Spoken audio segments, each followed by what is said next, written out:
So, welcome to our first campaign recap. Be going over the first 24 sessions and skimming through the notes. Unfortunately, we did not get to session 25, so this will be only through 24, which annoys me, but what it is.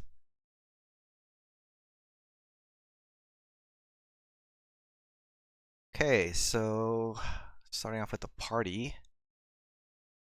Rukin. Let's see. Description: hazel eyes, wears a necklace with a ring. Tattoo of an H between neck and collarbone. Straight bangs with a slight curl. Button-up shirt, sleeves rolled up, and a pocket watch. Half elf, 5'10". Rekka. Short hair, dark brown. Button-up shirt, lots of vests. Lots of colors. Combat boots. Glasses, 2 horns, and a swishing tail. Tiefling, 5'8". No age given. Nastia. Skin, dark black hair, nice and slick. Fangs a bit too sharp to be human. Violet eyes, scar over the right eye. Tattoo on our neck. That looks like an open mouth.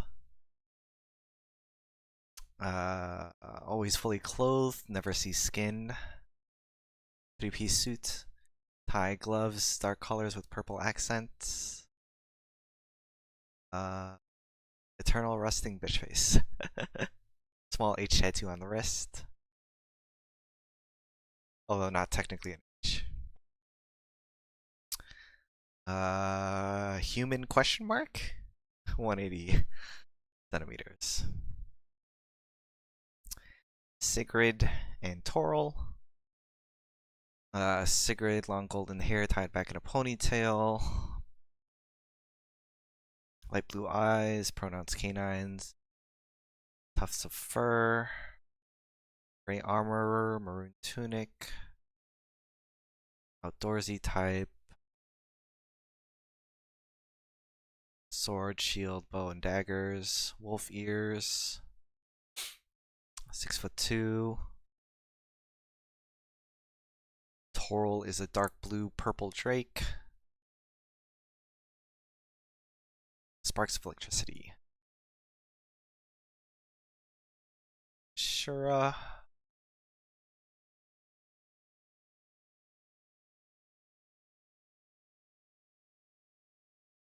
Shura, half elf, slim build. Dark green eyes, light blue skin.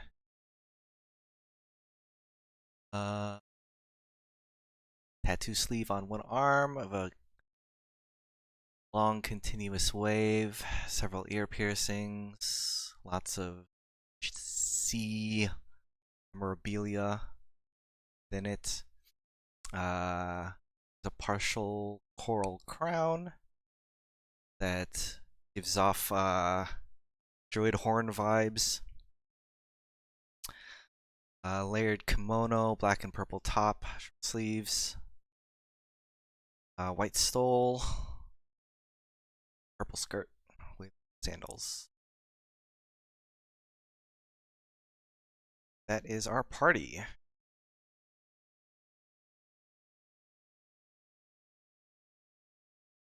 So, starting off with session 1.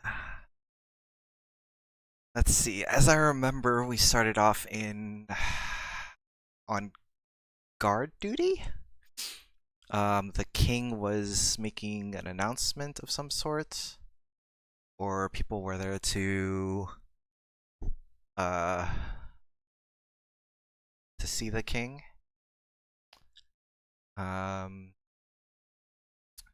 We're scouting around to see if there were any potential threats. Found some Dockers, Primalists, Phase Saboteur, Corvettes. Or I think those are the groups that were told to us by our higher ups, potentially. A little fuzzy there. But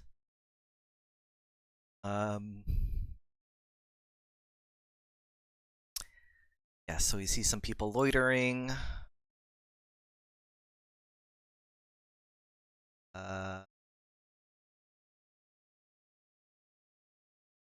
After perceiving all of them, I think that the Dockers are the issue. Yes, this was when Ryukin attacked that one kid. But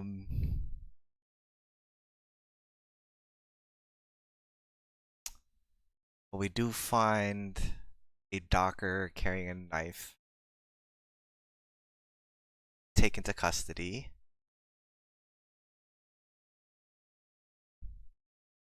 Oh yes, they're trying to unionize.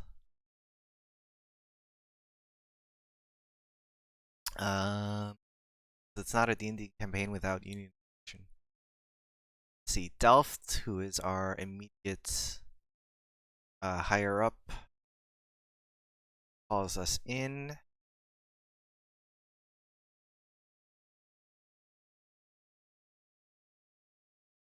Oh yeah, we're introduced to the royal bodyguard. Allowed to. Was this had to do with the ship, I think.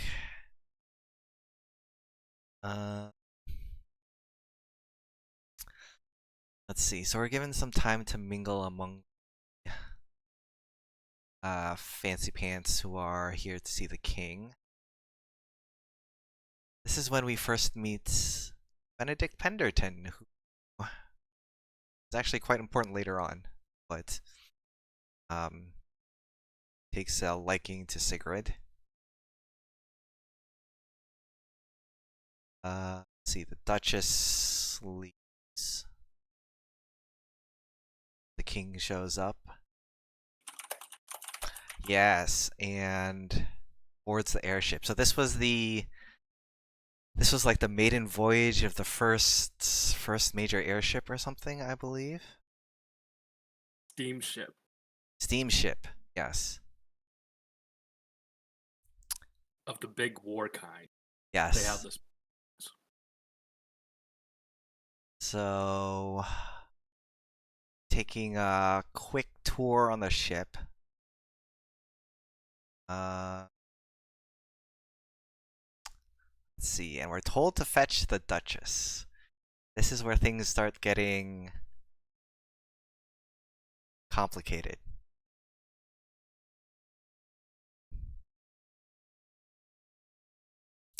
Her personal employees are a bit suspicious. And there is a commotion coming from the area. I think we see that the Duchess is missing from her quarters.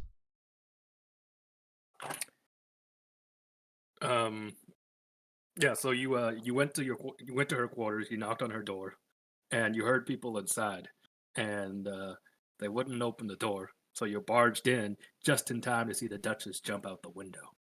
Right, she escaped along with the chef that we had talked with earlier. I think you actually killed the chef in the room.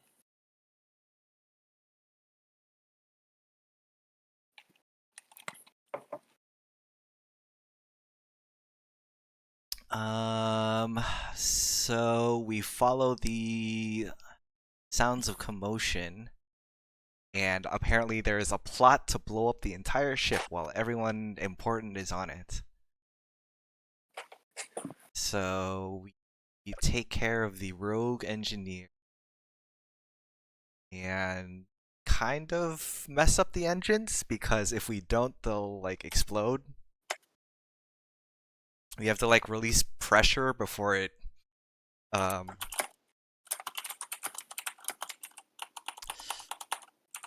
before it.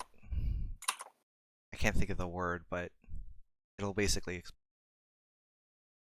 Basically, you wanted to. It was gonna explode regardless, and you wanted to have a more controlled explosion. Yes, that was it.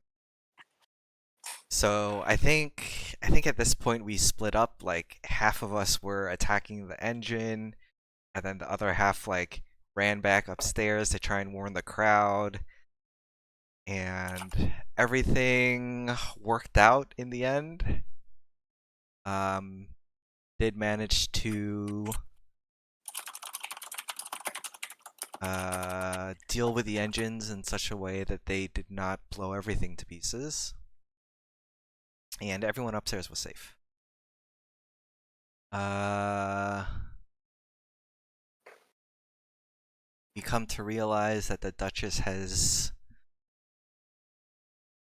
more or less fled, and she sort of orchestrated this whole thing because she's against what the king is doing. And the king sort of ends this thing by giving his great speech and his plans to form an alliance with Danor by marrying.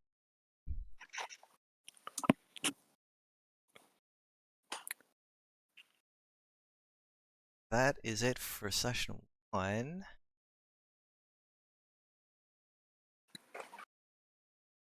So with session 2, we get back to the office.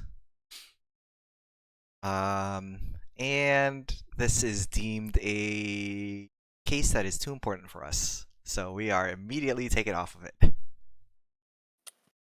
Which seems to be a recurring theme for us. I probably did not explain this clearly ahead of time, but we are definitely like police officers in town. It's the whole stick with this party. Yeah, we totally started the campaign with some police profiling. Yes, very good Great. patrol work. But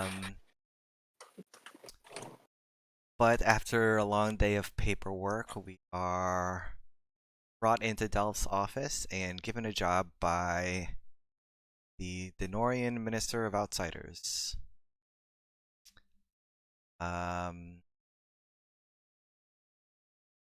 Because the Duchess is up to no good. She has taken over an island in Danor territory, and this is technically an act of war. And considering the king's recent speech, all-out war between the two nations would not exactly be a good thing. So, we are being tasked with extracting the Duchess and preventing things from bubbling. Now, this isn't exactly our job because there's an elite team of infiltrators taking point are being sent as like Plan C. So we have to storm the island and open the sea gates in order to let our like naval forces through, and that'll take care of everything else. So all we have to do is just up with infiltration force that's gone ahead of us, and then go on from there. Stock up on supplies.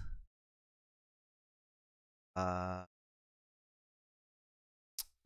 also told to keep an eye out for the minister's cousin, Nathan, who seems to have gone missing.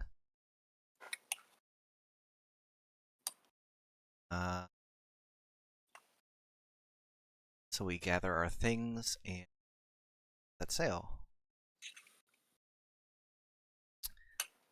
On the waters, we meet up with the infiltration group. 4 people.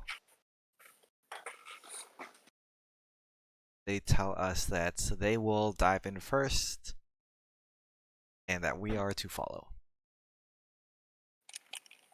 And of course, they dive in first and everything goes terribly wrong. We follow after them. I don't know how we find out that tragedy strikes, but apparently tragedy struck. So They had like a rope they tied up there to like signal for when you for when you had to come down, oh and right. someone started tugging on it very furiously, well ahead Yes. of schedule. Yes. Okay.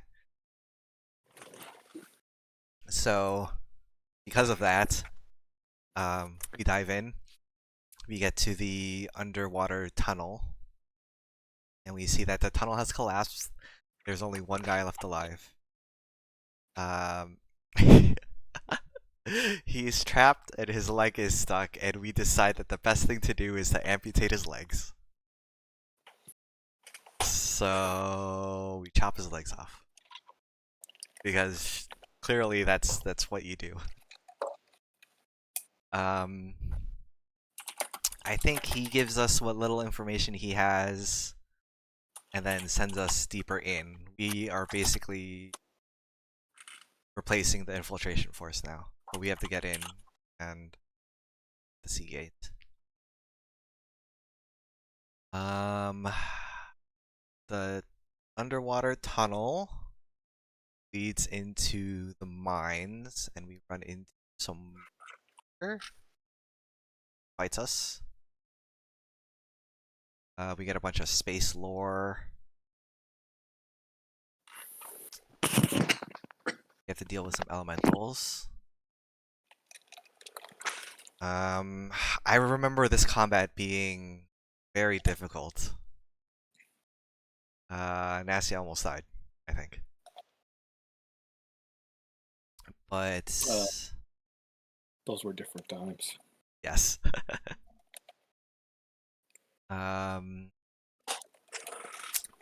deal with the elementals. He tells us how to get out of the mines. Bit of questioning.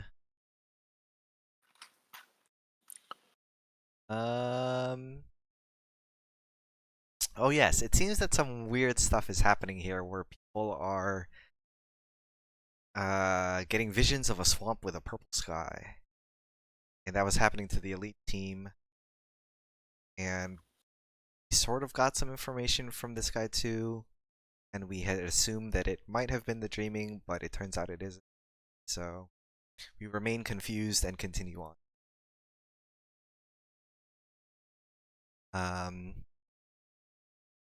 Once we exit the mines, you get to a battlefield in the forest, which does not look very good. We look around. Ah, yes, and this is where Nastias uses Speak with Dead. We get a bit of information from the corpses that are around here. They tell us about fleeing from the Missouri invasion force. And they were planning on hiding out in the mines. But on the way through the forest came to life, attacked them. So they died.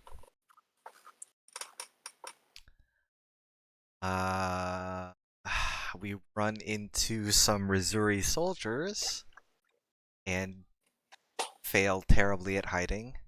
I'm pretty sure this is where Rukin tried to pretend to be a dog. And the barking. For some reason. Yes, the barking alerted the soldiers and they found us. And our cover doesn't exactly work here because since we're here on official Missouri business, that means we're allied with the king. And since these soldiers are allied with the Duchess, that means they're separatists, I guess, and so we fight. I think this is also where we established that Rekka's favorite foe is old men because Rekka one shots the like mage of the group, who is this like old guy, and she crits and instantly murders him. Um, so that was fun. Let's see. We interrogate one of the survivors. He just tells us that there are a bunch of the Duchess's soldiers guarding the fort there. Let's see. Hide the bodies, and then I think we continue traveling. We're like almost at the fort, and we decide to rest for the night before we meet there. And we get the creepy vision that everyone's sort of talking about while we've been in this area. We see the marsh with the purple sky. And no one really understands what it is. In the morning, there's that weird golem that's like walking around on patrol that has like the souls of a million children in it or something or another, and Nastia notices it because she was on watch, I believe, but she doesn't tell us about it. Um, and it doesn't notice us because stealth, I think. So just continue on our merry way. We pass wall through the fort walls and then sneak into the nearby jail. And in the jail, let's see, we fight off some guards and free the prisoners. Let's see. We're able to convince them to cooperate with us.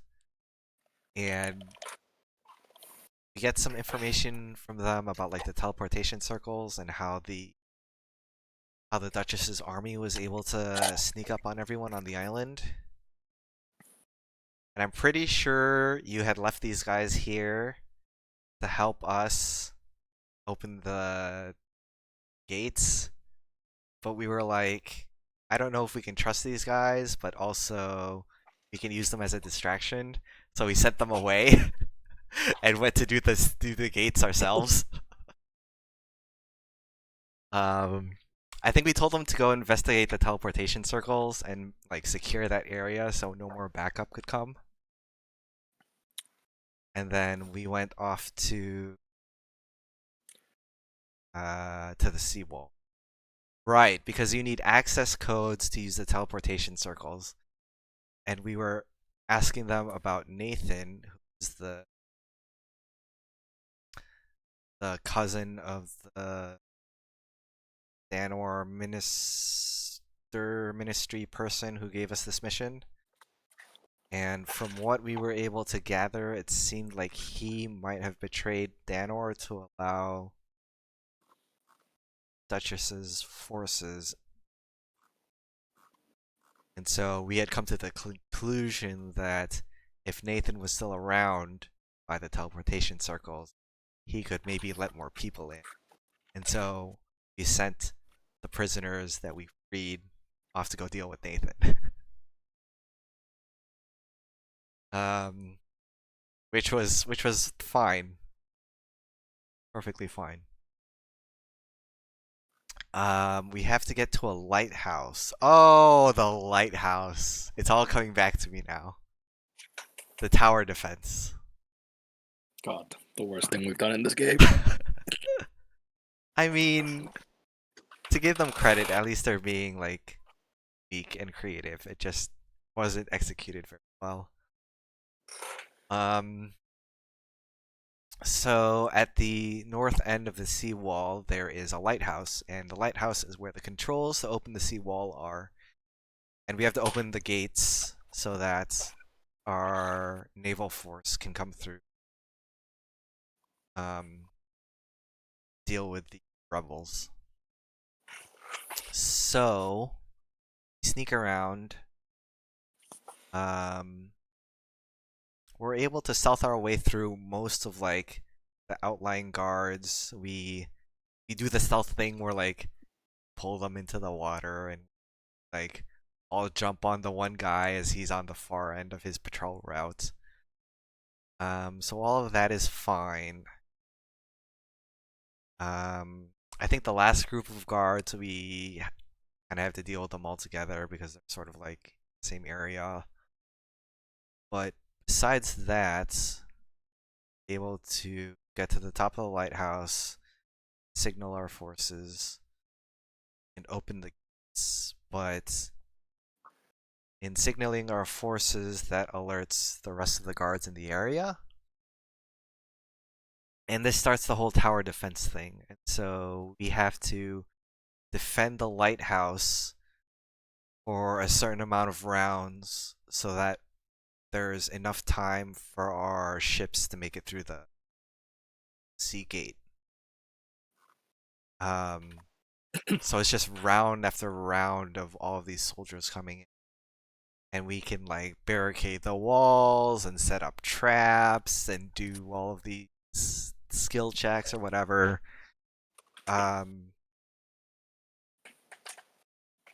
It was a good idea. It was a lot of rounds and very tedious. I feel like it probably could have just been a skill challenge, but made it work and we survived. So we are able to hold the lighthouse, but um yeah, so our people get into the docks. We tell them that the elite team did not hold up their end of the mission, and so we had to swoop in and save the day. Um, and we get to interrogate the Duchess now.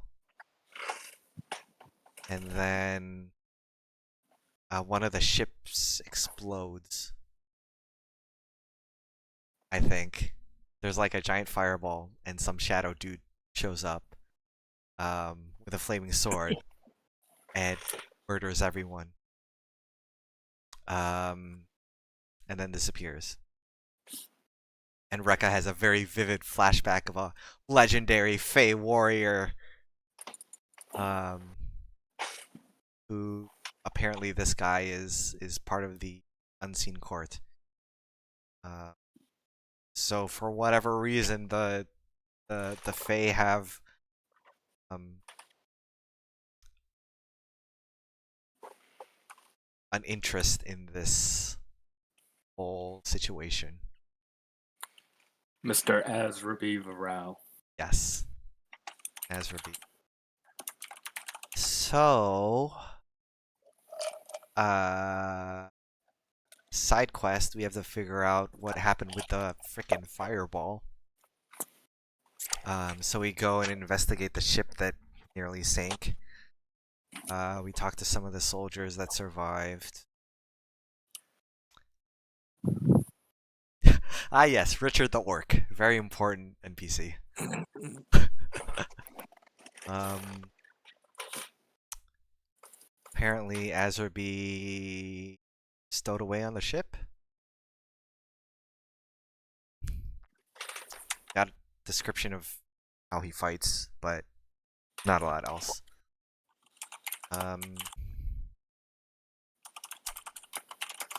Let's see.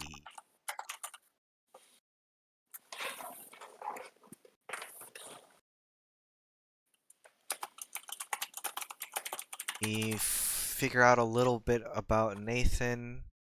Um,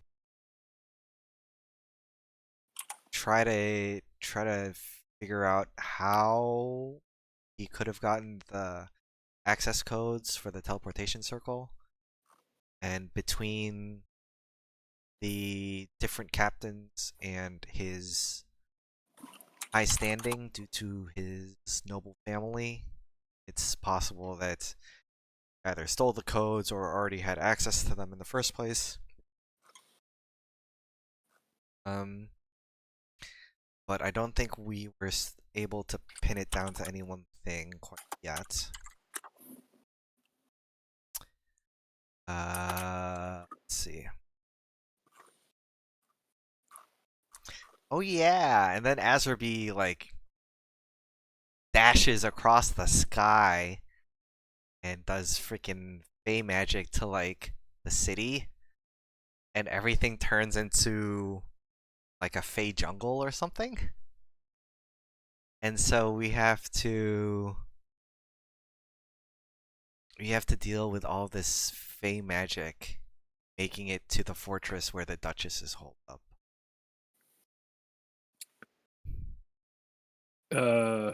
More accurately, he threw some sort of magic orb at the wall that replicated what was going on elsewhere throughout the island with the randomly Okay. flashing, changing terrain. Yes. Yeah. We make it to like the base of the fortress, and what's protecting it is a hedge maze, and try to get through the maze. And as you run into the tower, the magic that opened up all that shit deactivates. Now you're in there alone. Yes. Yes, that's right. Because we had a bunch of forces with us that we were leading, I think, and then we got separated because You got of course. introduced to a whole guy who was supposed to be like co-leading your platoon, and then he's just not part of the mission Yep. anymore. It's fine. That just means we get all the glory.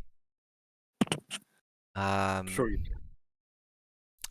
And then at the maze, a moss person came out and told us that we couldn't pass because the Duchess was there. And we we didn't necessarily say that we were on the Duchess's side, but we said that we were there to stop the fire guy, and the fire guy burnt the maze. Fire is bad because he's a moss guy, so he let us through.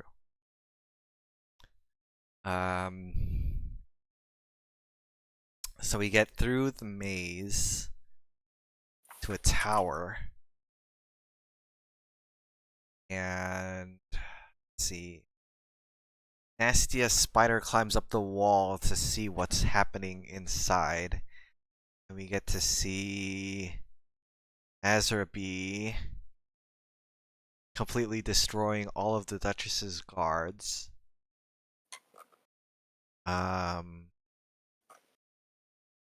And then the next floor up, the Duchess is talking with Nathan.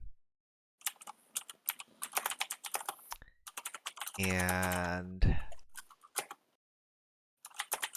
we decide that we should get up there and try and do something.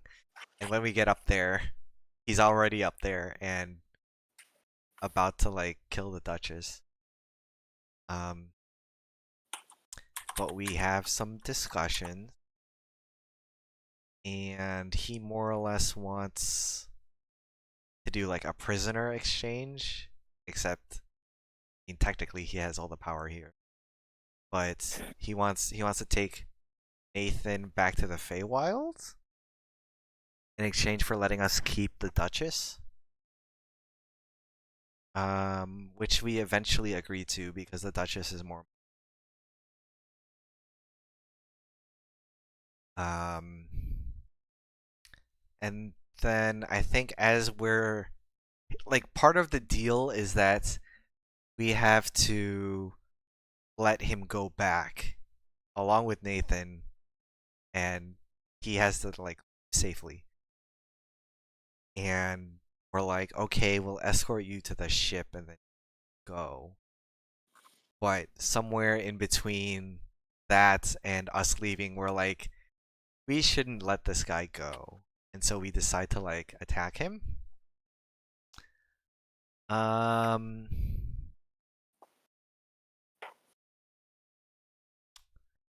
Oh, right. Okay, so we stall for time because we say we have to prepare the ship so he can leave. And while the ship is being prepared, we interrogate Duchess and Nate. We sort of figure out what's going on. Um, more like space lore. Uh, something about weapons manufacturing, space magic, something something. Uh, oh yeah, the Duchess had a vision about the king dying, and she was the Unseelie court was gonna help her with her plot with the airship, but we interfered. Um, so with all this information, we've decided that we cannot let Azra B escape. Um,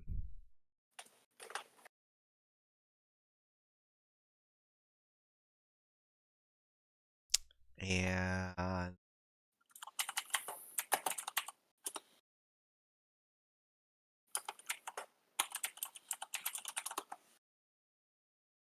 no, guess I didn't take notes on it, but I very vividly remember that we're like, okay, the ship is ready, it's time to go, and we like start leading him down the tower, and I don't remember who, but someone snuck ahead to go talk to our Moss Maze man friend and be like, he's coming, help us. And he basically starts the combat for us, and we all like jump him.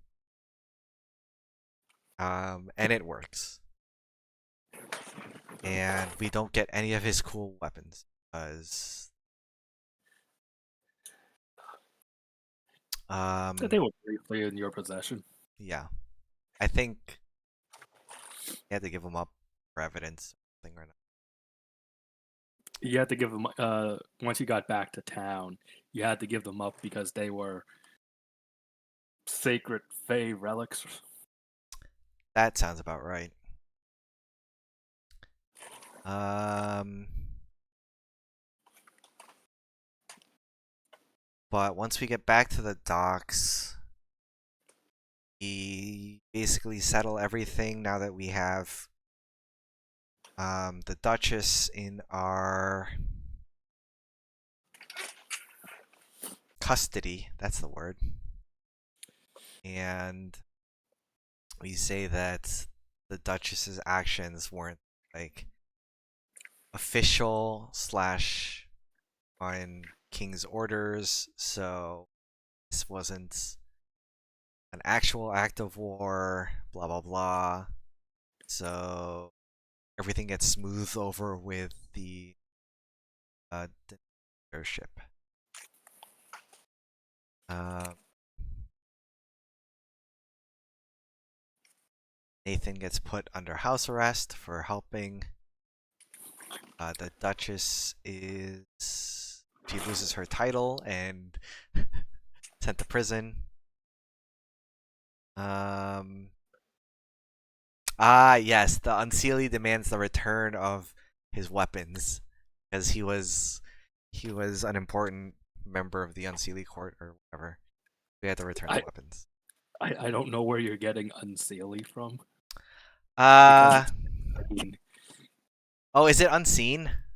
It's unseen. I somehow at some point switched from unseen to Unseelie. Yeah. Okay, flash forward 2 months later. You're missing the most important revelation right at this part of the end of the adventure.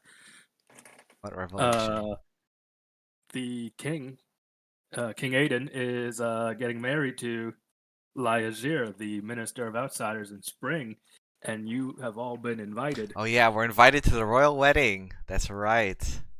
which we might be getting to that in about 2-3 months. Soon. Hashtag soon.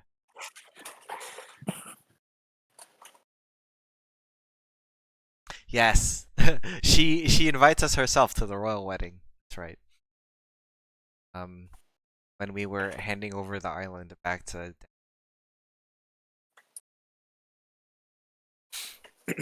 Okay.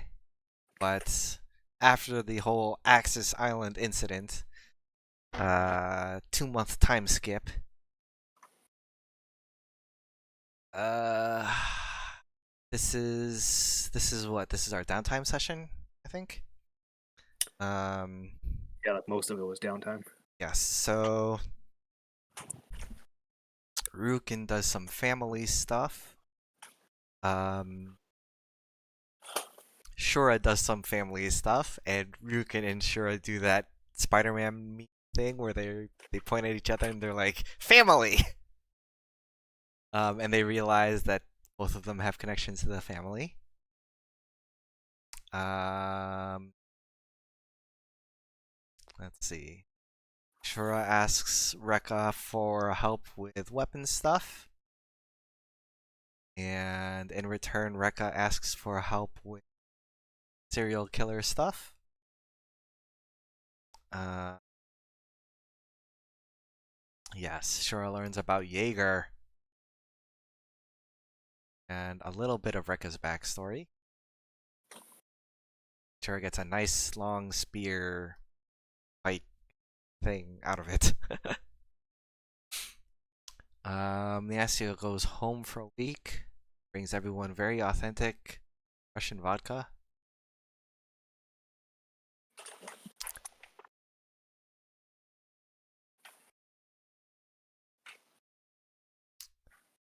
Let's see. Oh yes, Rika eventually lets Nastya in on the Bloodhunter stuff, and she does her first major experiment. The thing, um, she injects herself with an unknown liquid and shocks herself with some electricity, and somehow everything is fine. We meet our workplace rivals in Carlisle. His crew are working on the Ragman case, which is the Jaeger case, which we're not really super excited about, but like, we all know that Carlisle sucks, so it's fine. Let's see. Ah, yes, and then we have our first new case.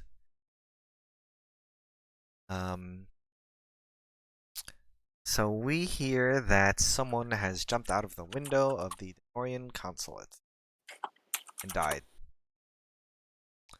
And we're fighting with Danor over jurisdiction of the case, and Delph puts us on the case. We do a bit of research, find out that the woman who died is Nalasa, someone we will learn a lot about throughout the next few sessions.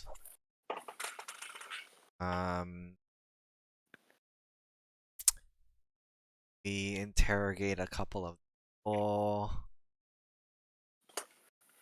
get a decent idea of what happened.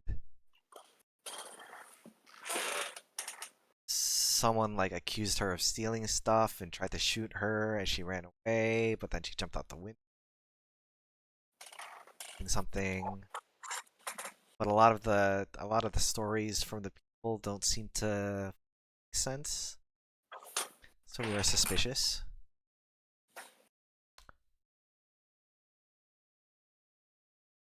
Let's see.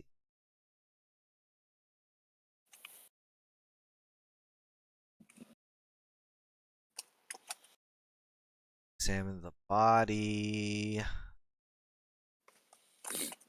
Oh yes, find a whole bunch of stuff on her. Seats, measurements.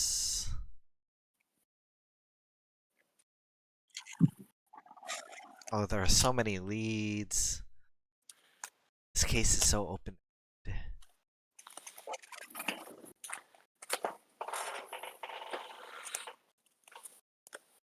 Etc. etc.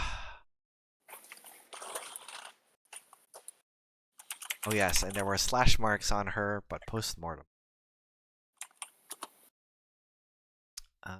Nastia tries to get some information from her soul.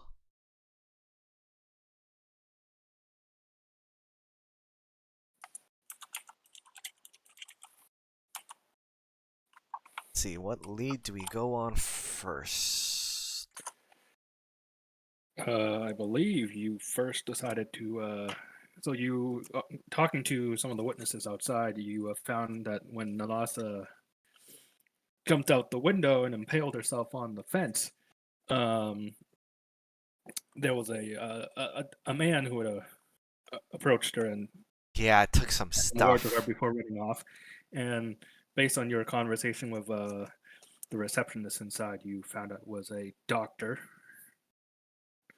Yes, Wolfgang von Recklinghausen. So, Nastia snuck in, invisible, to look at the room again. And I remember that she was not doing great on the skill checks. She eventually found out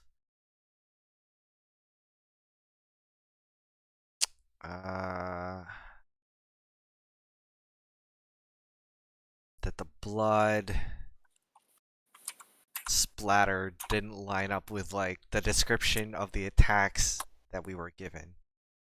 Didn't look like gunshot wound.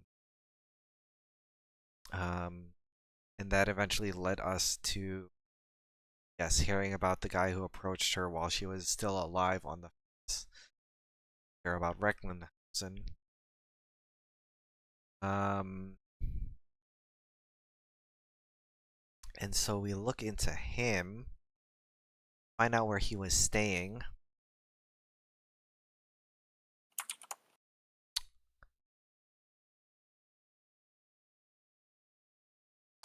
Yes, we figure out that he was there and he took the files from her as she was dying, and then so we try to follow his path. We take a carriage back to his inn. Hostel. Investigate his room. Ah, a blackened rag with some substance on it that we don't recognize. Our first encounter with the, like, motor oil stuff. Burnt engine grease. That's what it is, yes. But Recklinghausen hasn't been back. It is. Trail leads us to the nettles, but goes cold, so we don't really know what. So Rekka investigates the rag that we took from his room, and we figure out that it has shadow energy from leak gates. Mixture of blood and oil.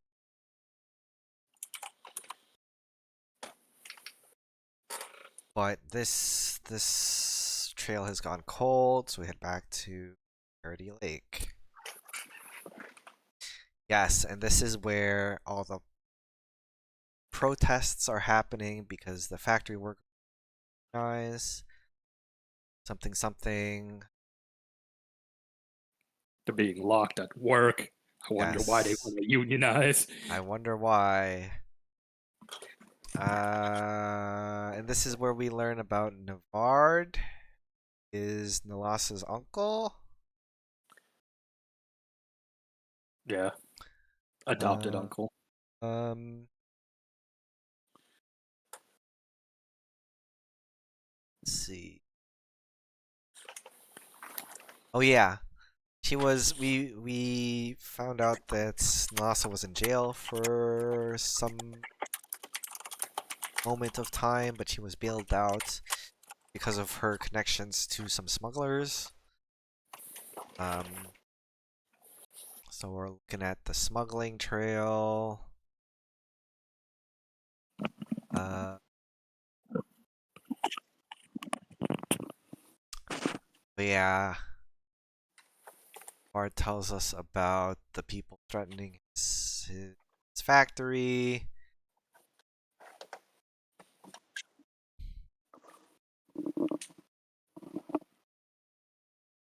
Go to the police station where she was being held and ask about that.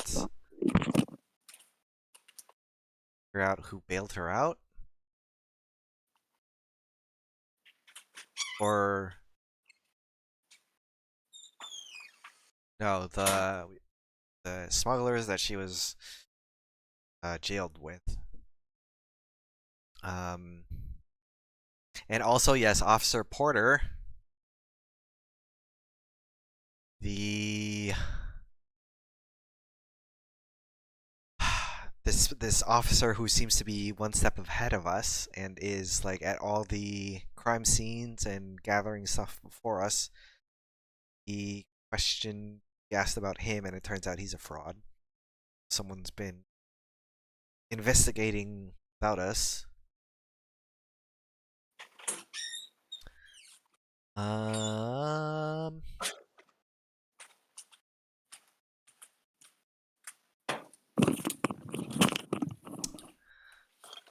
let's see.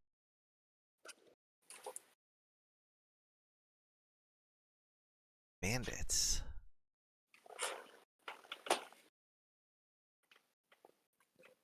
Going to the Cloudwood to find Navard, and we find carriage and some bandits threatening a woman. I don't remember. I remember this, but I don't remember what relevance. Oh yeah, Lorcan Cal. Yeah, Our good friend Lorcan Cal. our good friend Lorcan Cal. Yes. He's So good. they want to. So they're trying to do business in the woods, and something people are trying to stop them from doing business in the woods, and we're just like, you're out of our jurisdiction, so we're not gonna pay attention. They're like cool. So we go our separate ways. I think is how that went. Um, but we eventually find the Sky Seer, who tells us, or who we tell about Nalassa's death, and he is sad. Um, and we ask about Gale because apparently Nalassa had connections to Gale, and Gale is kind of the one who's like fueling the fire for the protests, sort of, kind of. Um, I know her uncle did not particularly like the relationship, but they're still kind of close. Something, something. Um, and the Sky Seer says that he will try to get us a meeting.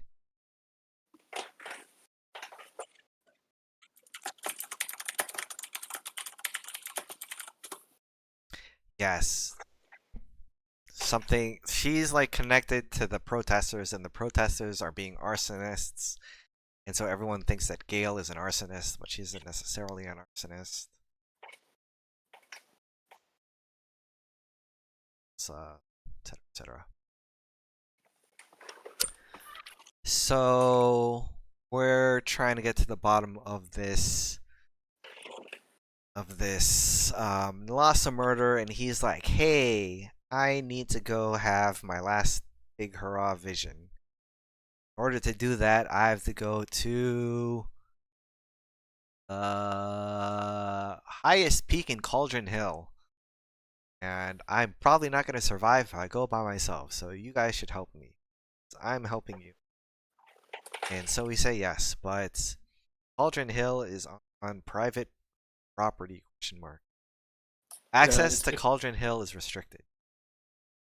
yeah, it's not on private property. Access is restricted because it's the most dangerous place in the country. Dangerous, yes.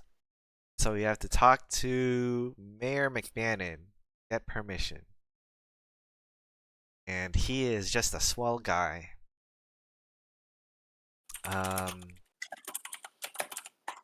So Sky Seer Navard is like, go ask him for permission so I can go have my vision. We're like, sure, fine, whatever.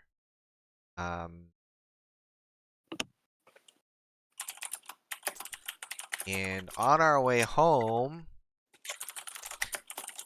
we get approached by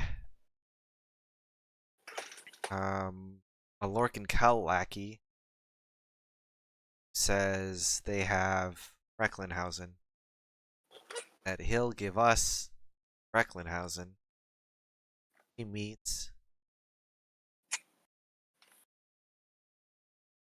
Lorcan Cal. Or something like that. Close enough. Yeah. He's setting up a meeting to give us the doctor. Air quotes, give us the doctor.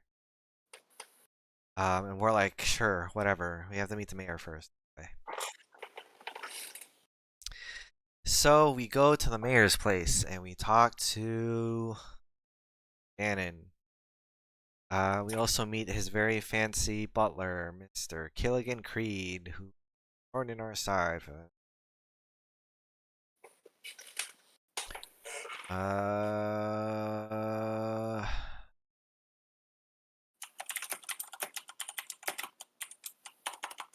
We are the heroes of the Cold Tongue. We tell the mayor about the Sky Seer's request, and he's like, yeah, the Sky Seer's guy. He helps out the community. Sure.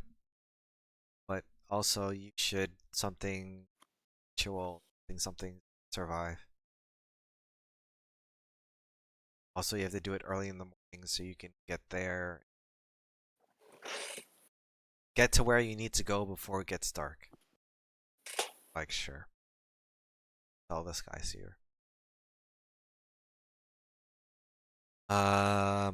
Yes, Rukin ate all the food. Because he offered us a ton of good food. Because he's a rich douchebag.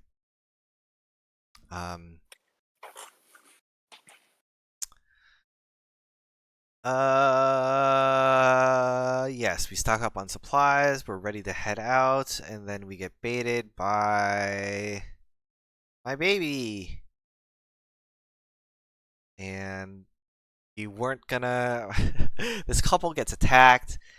We're like, not our business, and then she's like, my baby. Like, fine, we'll save the kid. So we give chase, and it turns out it was a trap, and we were like, should have known it was a trap, but we didn't realize it was a trap, and so we get surrounded by Lorcan Calgoon. We get escorted into theater to meet Lorcan Cal.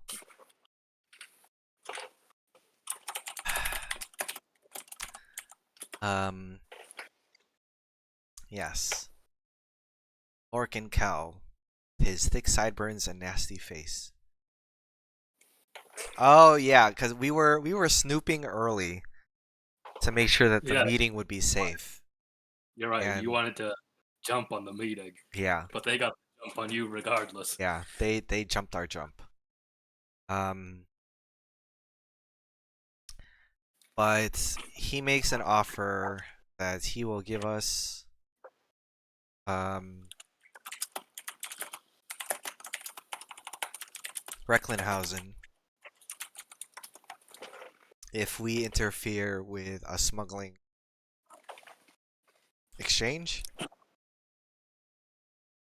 that is Yeah. happening on his turf or something. And this, of course, this smuggling group is like the group that Nalasa is associated with. So everything is tied together. We're like, well, maybe. Like, if you Uh, want the doctor, then you have to do it. So, so yeah, more clarity on that. The group running the smuggling operation was the family, and Nalasa was she wasn't in charge of like the operation, but she was like getting a cut. yes. She had a deal with like the person who was doing the smuggling. Right. Yeah, she was getting part of the winning, basically. Um, so he makes us that offer, and then he forces us to watch a play that is in very poor taste. And we're pretty sure that his people just murder someone on stage. Yeah, they definitely just dragged some homeless man up on stage and beat the shit out of him to send a Yeah. message to you guys, which But it didn't didn't really stand. work because we do not take him seriously whatsoever. Um, Is it the mutton chops? it's probably the mutton chops and the fact that he didn't let who tried to smoke? Was it Nastia? And he like wouldn't let her smoke in his office. Um, He was also eating and offered you no food. yes. And I don't think there were chairs either. No, he had the only chair. Yes. So when all of that was said and done, we were like, screw Lorcan Cow. We all hate Lorcan Cow. Um, and we were very critical of his display of the arts, which was not very artsy at all. Um,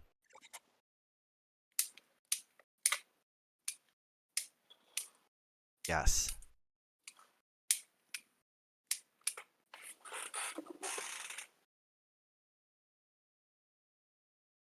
Uh,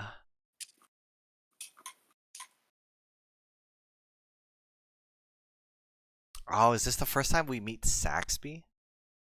Yes. And it immediately was tense. Yes. Uh, uh, uh, yeah, we're like considering what we're doing about the whole smuggling thing. Uh, Yukin and Shura are talking about family stuff. Nastya and Rekka are talking about ex-wife stuff. Um, Rekka is curious if Nastya and Ryukin are a thing because they live together. Um, Man, there were so many leads to this murder case. We look into the apothecary because Nalasa had a receipt in her pocket from this apothecary. I think I think this was like the storefront for all the smuggling stuff. Yeah, this was like her like partner who was helping her get a cut. Yes. And we were asking questions and she was not having it.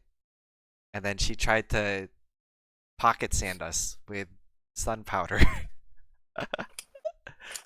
That was good. She the ceiling glitter bomb. Yes. And I'm pretty sure it didn't work. Like, almost all of us made the save. Yeah.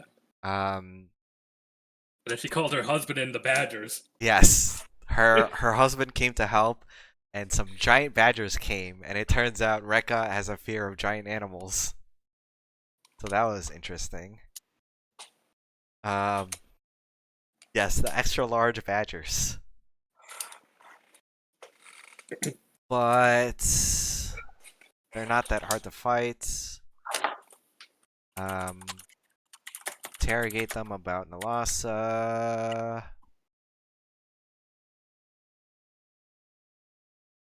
And from her, we get a lead on the whole smuggling thing. So we figure out when the drop is gonna.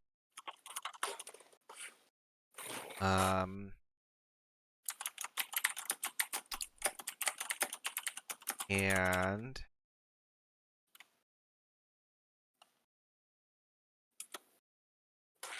oh yes, Nastia instills fear into the shopkeeper before we leave. Like a really good intimidation check. Um, oh man, we do the thing first. Yeah, we pick up the Sky Seer. We tell him that the mayor gave us the okay. Mayor's place. Um, or Navarre does like a ritual thing first. And basically, he like bonds to all of us so that if he takes damage, we take half the damage, so he takes less damage. Something.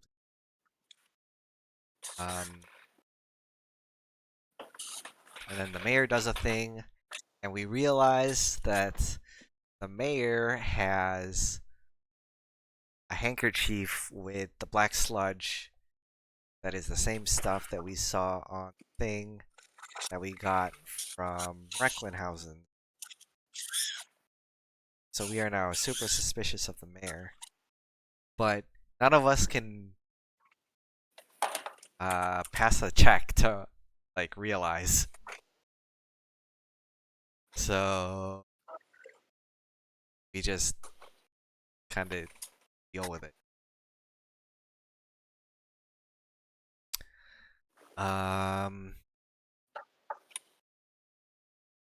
We get to the place.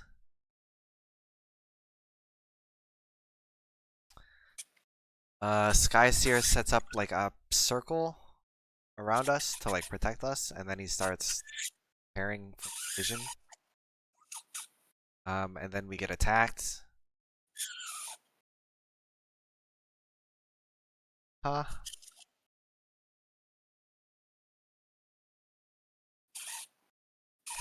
Some like something attacks us. Some shadowy figure Yes, a shadow dude. threw like a light rod into Yes. your circle, which He attracted all the things on the hill. yeah. He broke the circle that was protecting our little campfire, and everything was able to break through the circle, so we had to fight it. Well, we had to fight the thing. Yeah, Um, shadow guy ran off. he did. Which, now that I think about it, was the shadow guy Killian? Yeah, yeah. Okay. I'm like, shadow guy, wait a minute. No, that makes sense. Um, so yeah, but Navarre got his vision anyway, so we were like, okay, we did what we came to do. The circle's broken. We're not gonna survive until dawn. Let's just run. So we run back. Um, and for whatever reason, he didn't tell the night shift guards. The mayor didn't tell his guards that we were there. So they like thought we were trespassing. And we thought we were gonna have to like fight our way out of here. But we told them the thing, and we had literally had the Sky Seer with us. So we convinced them that everything was fine. Um, and we are given breakfast pie, coffee, by the captain of the night shift, which I presume as he does.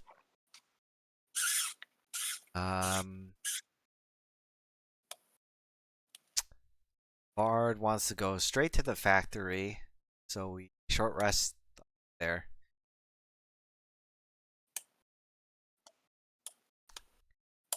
And this is when the factories get attacked by the really stupid people who don't know that factories deal with fire stuff, and they try to arson a fire factory up like the entire district.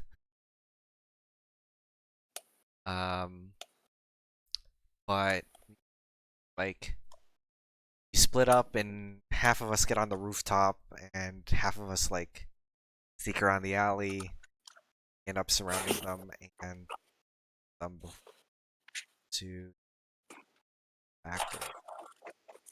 Save the day again. And you definitely killed both of these guys. You did not take them into custody. He did not. But I mean they were gonna the whole district. It's probably well yes, at some point during downtime Nastia was like looking into Rekka. Because Rekka's experiments got her curious? Suspicious. And she gets a little bit of information about her.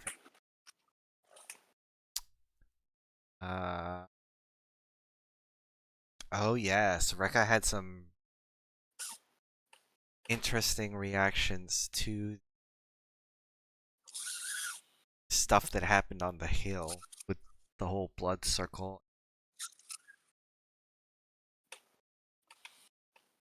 The like weird things that attacked us. And Shiro was like, hey, why? And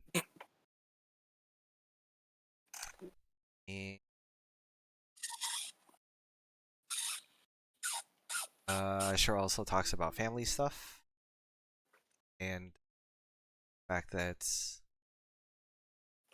has connections. Let's see. Next day, oh, we get our meeting with Gale.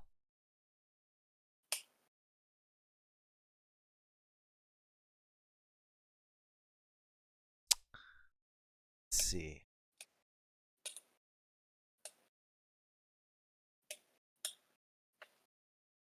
Oh no. So Gale tells us that they're willing to meet with us, but we don't meet. Then we go to do the the smuggling thing. And we could have done it a really obnoxious way by doing boat mechanics. Thank but God. we didn't. We just waited for them to do the exchange and then come back to the docks, and then we just jumped everyone on the docks.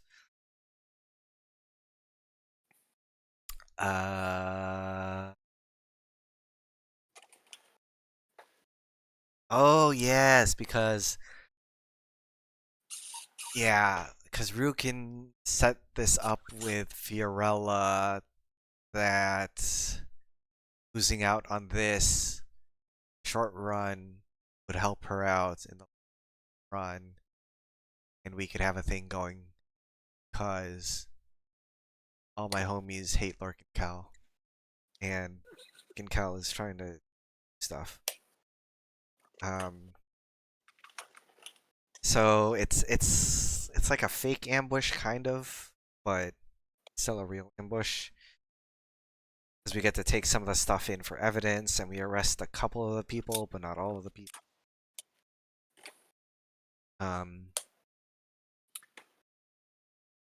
Yes.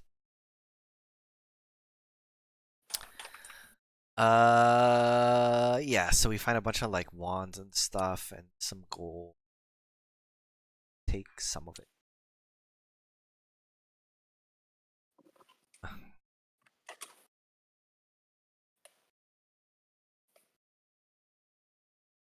And after the success, Fiorella introduces herself to us.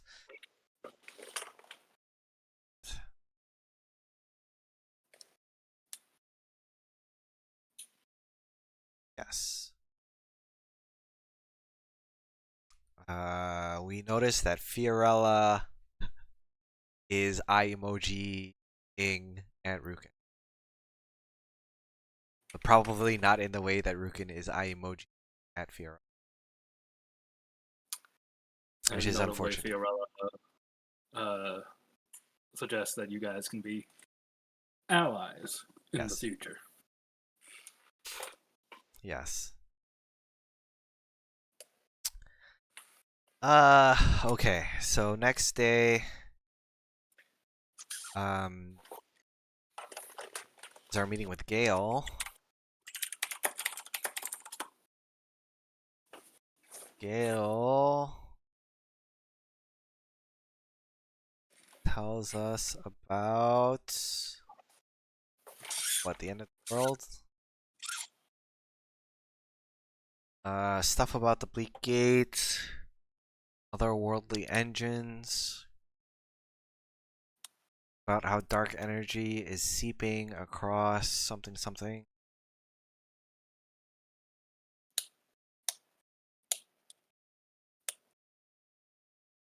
She believes some organization is building something in the Bleak Gate. Yes.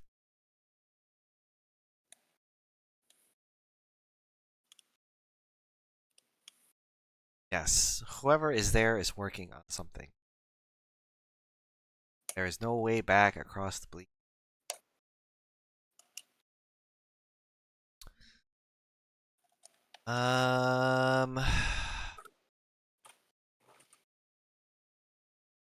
She gives us a sending stone so we can bother her, but she's not gonna help us that much.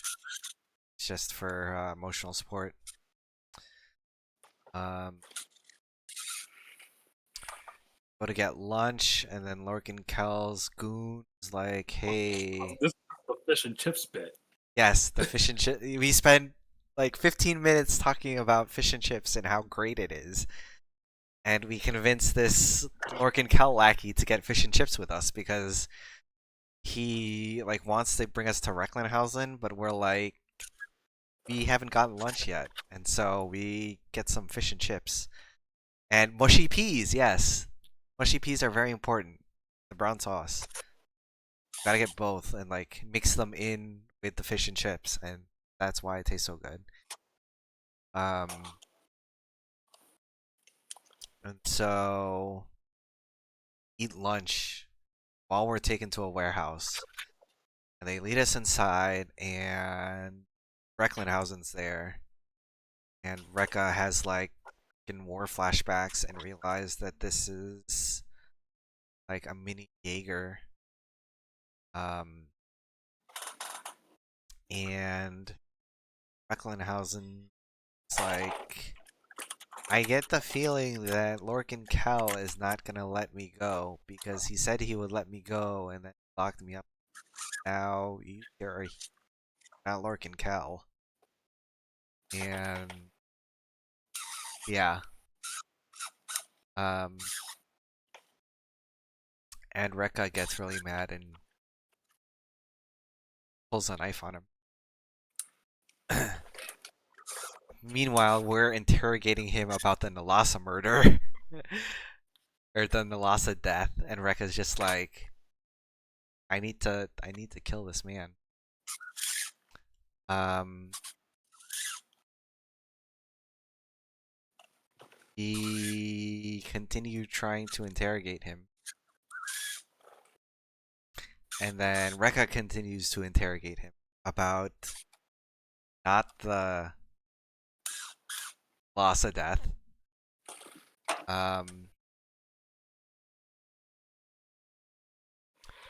Blah blah blah. We learn about a little bit about Jaeger. his experiments, stuff, necromancy, something. He hands over what he took from Nalasa, like papers on stuff, amulet. Um, Rekka makes like a second attempt to kill him, like versus. And then Killian shows up and tries to murder us, and so murder him instead. And then after that, um,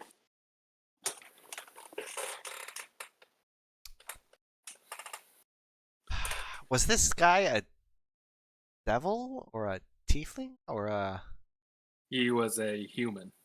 just a human? Okay, so this dude shows up and is like, "You have my doctor," and we're like, "No, we don't."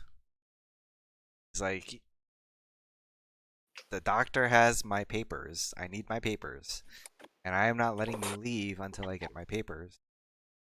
And we're like, "Well, let's look for them." And we leave Rukin and um Sigrid to distract this guy while we try to decipher what's on the papers. And third time's the charm. Rekka finally murders him. And that was the end of Wolfgang von Recklinghausen. Yeah. Little did we know that that was not going to be the last we see of Of Jaeger Recklinghausen. Spawn. Um, but Shura deciphers as much as she can documents, which seems to talk about construction equipment and like it leads into what the Bleak Gate construction stuff is, but there's too much.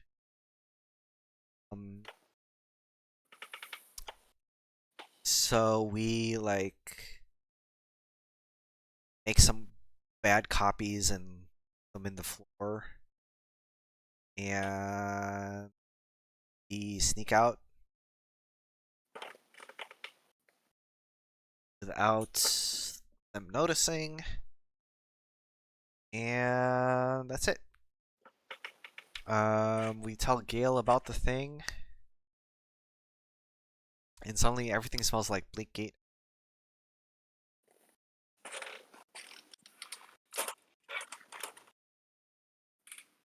Oh yeah, Nastia and Rekka fight about the death of Recklinghausen. Um, and everyone kisses and makes up. Come to an agreement about interrogation tactics and not killing people, but also that killing people will probably have to happen eventually. We try to read like whatever Shura was able to take notes on about the documents. And everything comes back to the mayor, which means the mayor is in on it. And we're like, well, if the mayor is corrupt, how do we know that the police aren't corrupt?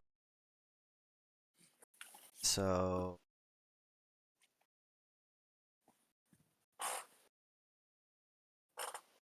concerned about who we can tell any of this to.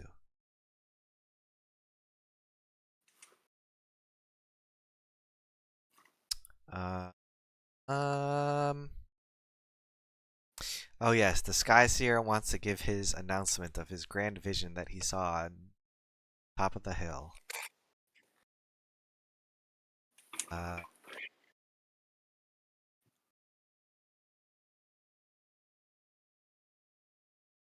But before that happens, we decide to investigate the energy smell, which leads us to a factory, which leads us to some science bros in a chain link fenced off section of a facility. They are working on a ring of iron on the floor with a giant suit of armor. We confront them and they immediately start destroying all of the evidence. And so we fight them all. And then the golem wakes up. And subtle foreshadowing, we find papers that talk about them experimenting on jaguars. And we're like, I wonder what they could be doing with all of these jaguars.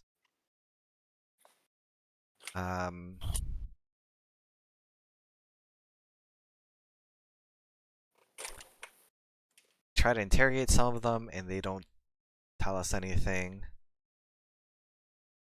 But Nastia is able to figure out that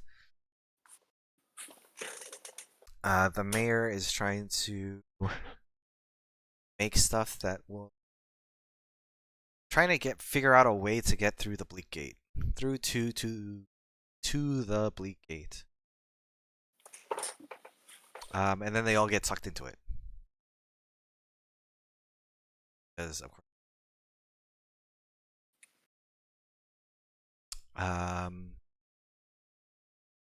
We're like, sure, that seems weird, but we don't have any time because Skysayer Navard is gonna make his announcement. So we head over to his announcement, and then all hell breaks loose because, of course, it does. There's like a fountain or something, center or something, and it's a ring, and the ring is just like the ring from the factory, and a bunch of like zombie mecha jaguars come out of it and attack everyone. So we fight them and protect Navard, and he gives his vision.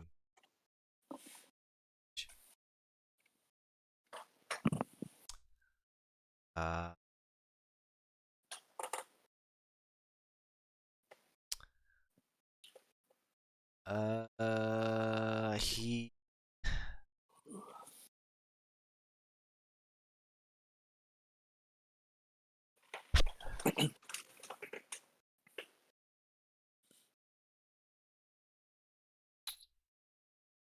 so it's basically like a doomsday vision, more or less. And he's saying that it's not safe in town and that everyone should evacuate to the Cloudwoods.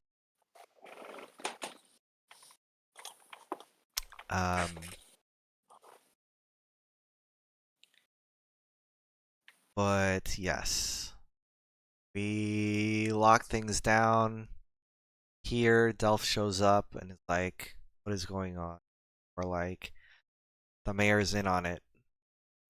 And he's like, okay, well, time to arrest the mayor. But also, you should go into hiding until I can get this arrest warrant. And we're like, fine. So we have like a week of time skip as we hide out in a safe house. Once the warrant comes in, we're like, okay, here to arrest you. And he's like, for what? Can't prove anything. In fact, I'll even give you a tour of my basement. There's nothing in there. I'll show you everything, yes. And then an earthquake happens, and he's like, get to the basement! Kill them all! And then he sicks all of his lackeys on us, yes. Including Killian Creed, who is not so dead. Yes. So we fight everything. Turns Turns out there's some stuff. We get some amulets that allow us to go through illusions that lead us into his lab. The mayor's still alive. We're like forcing him to lead us through everywhere. Tries to trick us multiple times. We don't fall for it. We eventually get down into the lab. There's an engine that we have to recalibrate, or else everything's gonna die. Because bleak energy, something something. There's a lot of like engine grease that he's using for his The witch experiments. oil pump is like overflowing, and if you don't Yes. recalibrate the pump and turn off the flow, it's gonna blow Cauldron Hill like a fucking volcano. Yes. So we do the thing.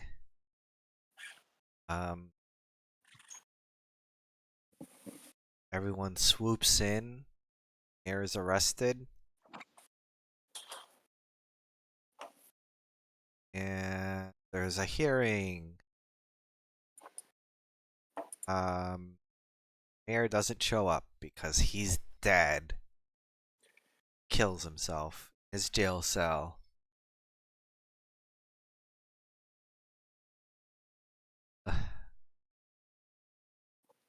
We're unable to figure out why, because speak with dead doesn't work.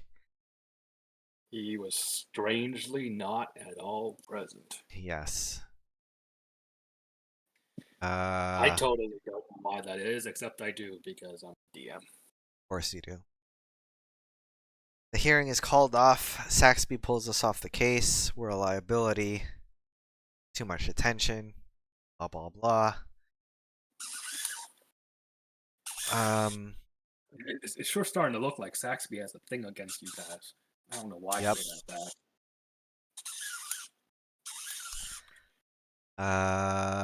Rekka gets a letter from Jaeger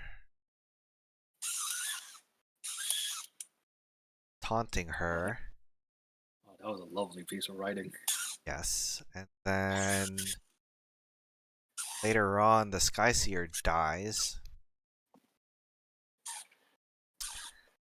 Then next several weeks are boring. Nothing happens. Okay. Adventure 3. Session 14. We're halfway through. My voice hurts already. It's been an hour and a half. Another hour and a half. Oh boy, okay.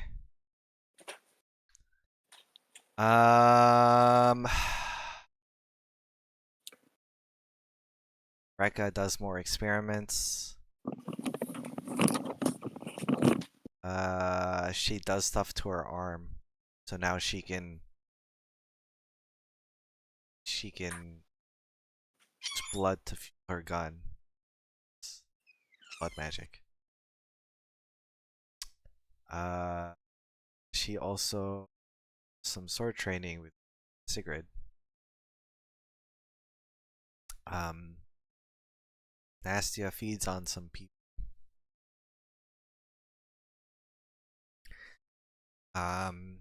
Sigrid buys protection for Toril because Toril's died like twice already.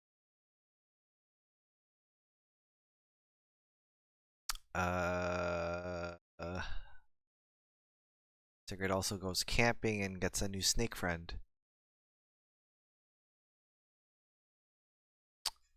Laura sends letters to all of her spouses.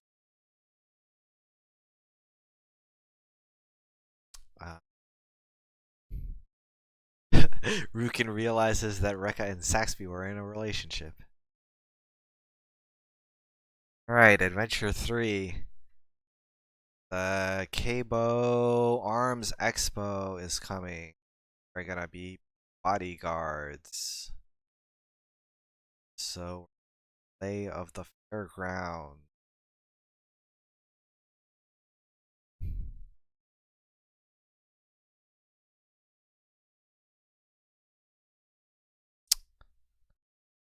Ah yes, Chef Gonzel and his canned MREs.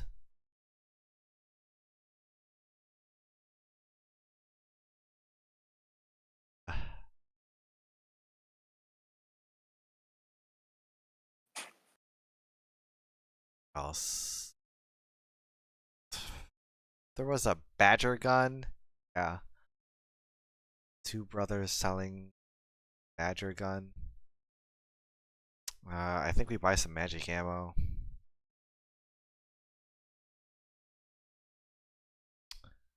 Uh, yeah, Cavorty Gaborty.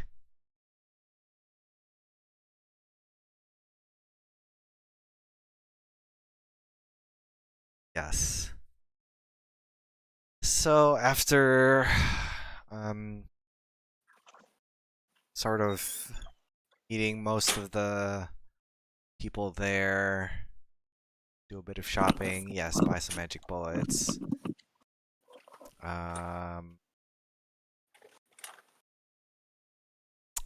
We find out that we're being spied on by the like Department of Infiltration person. The National Director of Infiltration, which is way above our pay grade. But okay. Our guard duty. I think we find a kid who like pickpocketed some people. Like, get out of here. There's like someone who's running like a pickpocket guild. A bunch of homeless kids or something.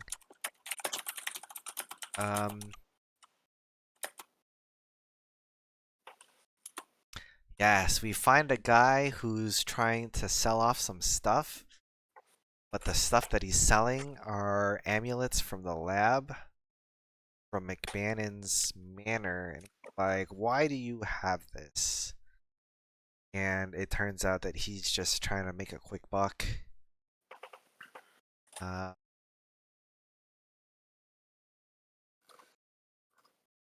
But also there's a couple.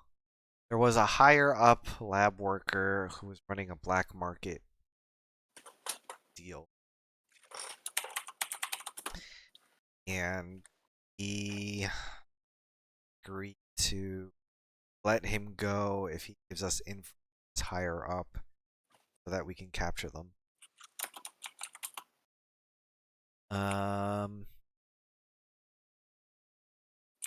We set up a meeting after the expo.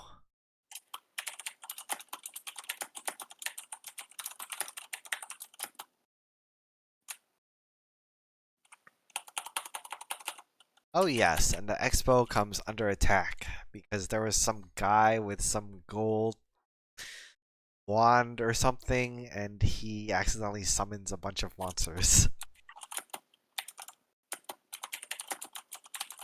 Yes, a human male with a solid gold staff tries to fend them off. And we can't tell if the guy is like friend or foe, so we knock him out. But the staff keeps summoning monsters anyway.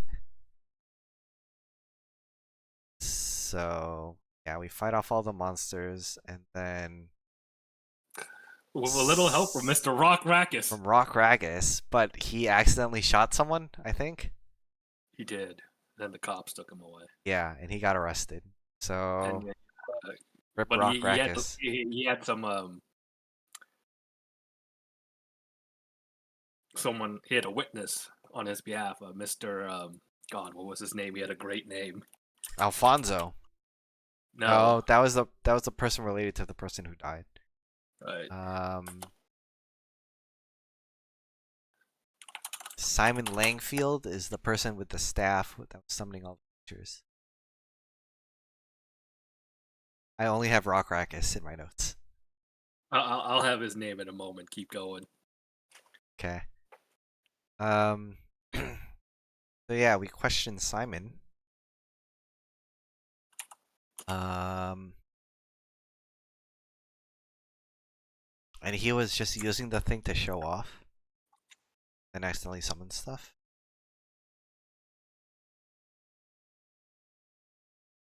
Um,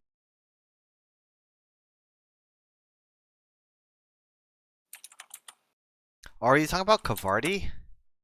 Barty go Barty. Yeah, Kavardi. Um, Great name. yes, we met him earlier. Um, After questioning him, we basically go to the meeting with the Kaja and her bodyguard. Who wants us to. She was weird. She made an offer and then was like, if you don't buy from me, then I have to kill you because there can't be any witnesses, and if you don't buy, that means you're not in it with. And we kept And trying. her bodyguard was also very obviously a metal golem in a skin suit. Yes. We kept trying to play it off like we need to talk to our benefactor to see if he will approve of us spending this much gold on one purchase. And she's like, nah, you gotta buy now or die now. We're like, well, I guess you're gonna die now. It was that call an ambulance, but not for me meme. Um, so we fought her and her golem bodyguard. Um, Interrogate her, but she really just doesn't care about anything. She just wants the money. So we don't get like that much information out of her anyway. And then after that, we go back to the expo because Pemberton invited us to his special after expo presentation showcase where he shows off a mechanical suit of armor that's remote controlled and then also a mechanical drake which he describes as a battle enhanced animal replicant, and it turns out that he really likes Toril and Sigurd does not like that, and Pemberton is a super creep. And we're like, nah, bro, back off. Um, but they have like a very tense conversation, and then we leave. It turns out that Pemberton attacked Sigurd's family's tribe, and they have a whole thing where they like raise drakes to cohabit with. Um, and during the attack, a bunch of eggs were stolen, and she thinks or knows that Pemberton is like behind the whole thing. Um,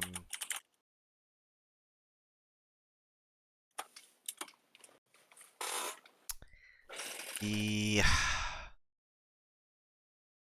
talk about how deep we're willing to go because this case seems very complicated and once again way above our pay grade. And considering that Saxby does not want us in the spotlight, but this is very public facing because of the attack, blah blah blah. Are risking it for the biscuit, so to say. We're all like, yeah, we gotta do this. So that agreement. Um, And then next day, lo and behold, we are being audited by the Lord Viscount Inspector Nigel Prince Hill. It's actually Saxby's new husband. There are concerns about corruption in the government because of McMahon's arrest. They're like, well, now it's time to audit the constabulary. And so Delph pulls us aside and is like, you guys better be clean or else. And then Saxby is like staring daggers.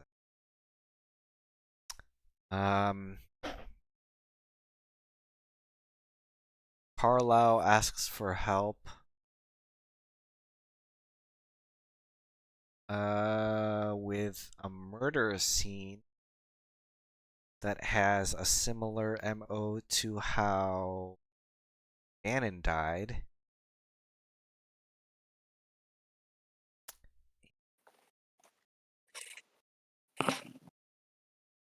Looks like they have jewelry that matches up with the stuff that the lab workers were wearing in order to get into McBannon's lab. So we're like, this is all connected somehow. We don't tell Carlisle. Why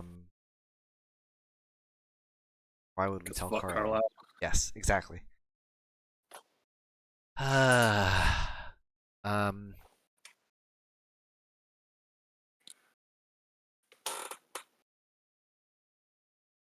Oh yes.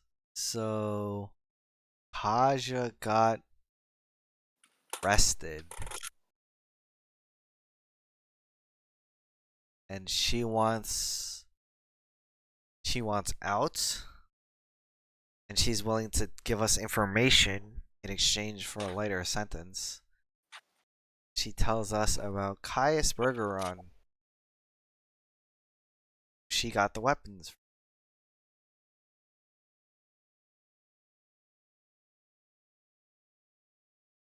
And we're like, okay, how can we learn more about this Caius? And so we head to the local museum. Here we meet the world's best manager. Yes. Professor Hans Weber. Great guy. This campaign is full of great guys. Such good people. He tells us about Dr. Meredith, who was working on an excavation, who was getting weapons to give to her, to give to the museum. And show him the stuff, and he's like, hey, that was supposed to go to me. I will keep it here for safekeeping. Like, sure, okay. I guess so.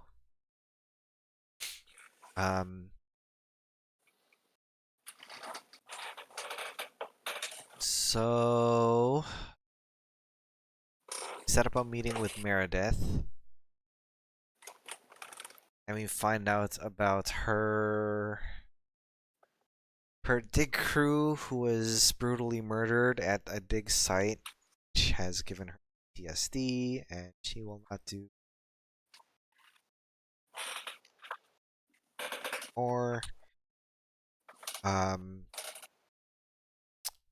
She doesn't really know how this connects to anything, but we convince her to give us information on like dig site, how to get there, any info that like pertains to the weapons, smites, something monsters. So she give us directions, and we tell Delph we're on a field trip. He's like, sure, as long as it's work related. Yes.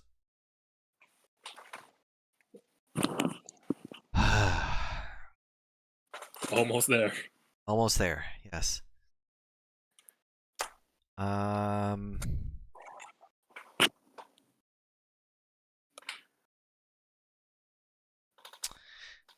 So go to Bowl Station, then a gate, and then hike to the high bayou, and we find the ziggurat is on the burial site of the voice of Rot. I apparently.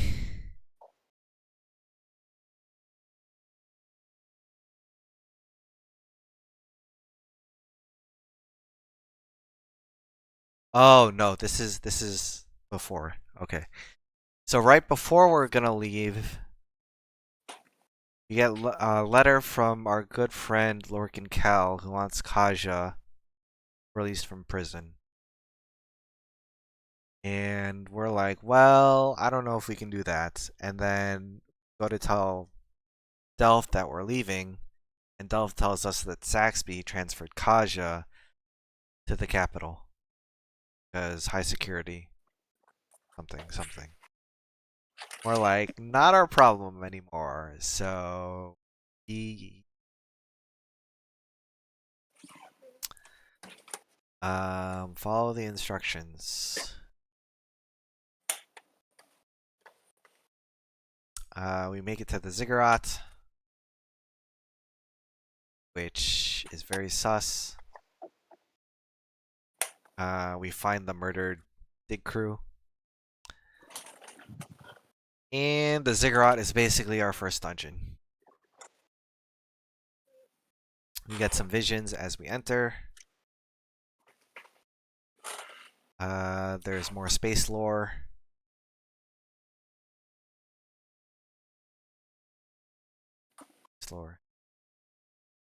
Oh yes, and everyone gets their own personal like nightmare as we make our way through the ziggurat.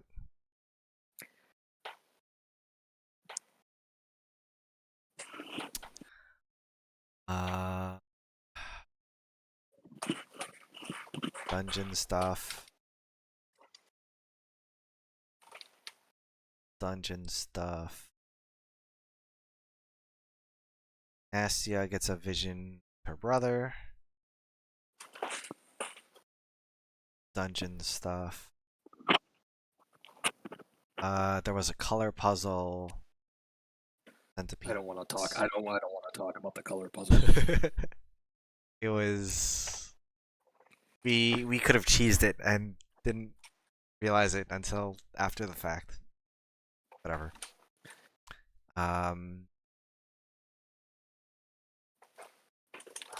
Rekka has a vision. We get like a called like a planetarium type thing. See all the planets. We get more space lore.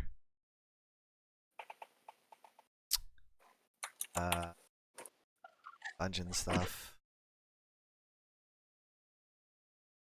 Space lore.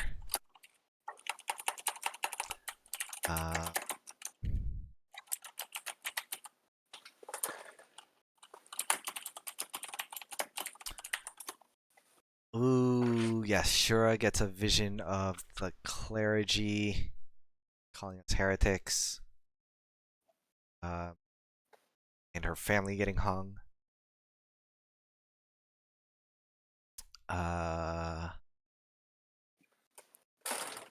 Sigrid gets a vision of her village on fire. And the mech drakes like attacking everyone. For dungeon stuff. And the gold seal is not here. Oh no. Yes. The one that's here is a fake. Then we have to leave because crap. Skill to challenge our way out of here.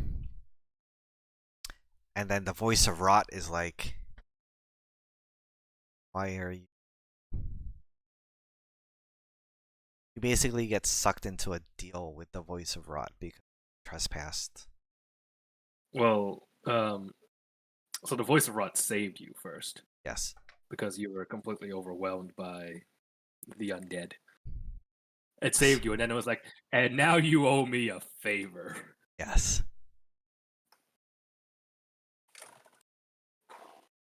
Um.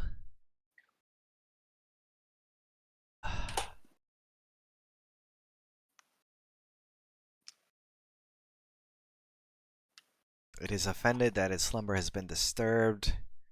You are to follow the scent of the beast causing the undead, to slay it to appease him. Yes. So all the space lore is basically that uh there's this planet, a pet, um has to do with like teleportation or something.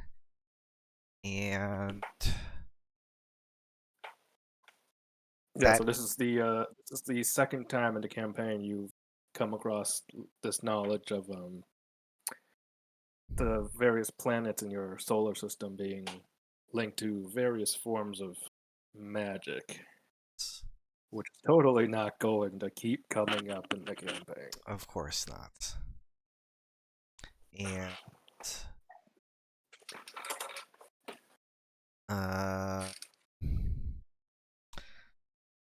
so we're like, okay, we need to figure out why these creatures are magically teleporting. Also still didn't find the gold seal.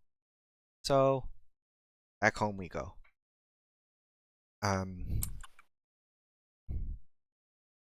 which the detect planar magic leads us back home and with all the pet energy. We check in with Meredith, but she's not there. Like she got attacked. Okay, time to find her. Um, we detect planar magic our way around town.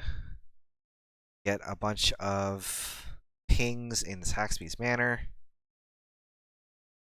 which we try to figure out what's going on, and we get gate kept because she has she does not like us and won't let us inside her house because we're being audited, and she's like, this is suspicious, you are bribing me. And we're like, no, we just want to snoop around your house. But that didn't work, so yeah. um oh yeah, there was this person who wanted the bodies from the attack from the expo to like research them. And so Sigrid and Rekka like did some paperwork to get them sent over, and they got the bodies and they're writing a thesis. So I guess we're gonna thesis at some. We get assigned to another murder scene on the North Shore. It is a donor to the museum, and we quickly realize that this is connected to our case because it's Caius. Um, the place is in good condition for having been a murder scene.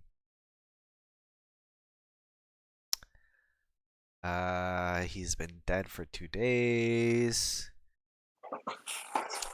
Detect planar energy like phases through the wall. So even though the doors and windows were locked, whatever killed him like teleported. His lower jaw has been broken, and the roof of his mouth has a gaping hole in it, almost as if something went straight through. It left a bunch of little brainy bits behind. Yup. Come on, Finish your meal properly. There's some fleshy bits nearby. Brain matter. From what we remember, the hole is perfectly tentacle-sized. Right. Amazing. So, yes. We go through all of his paperwork. Nothing on his dig sites. Speak with dead on him. Figure out what killed him. It turns out he's just a nerd. Looking for artifacts.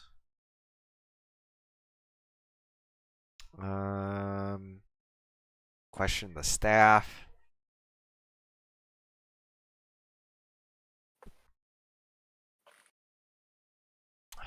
Go talk to Rock Rackus at prison for some reason. Oh, that was fun. There's a protest going out outside because they want him to be released from jail because he's so popular.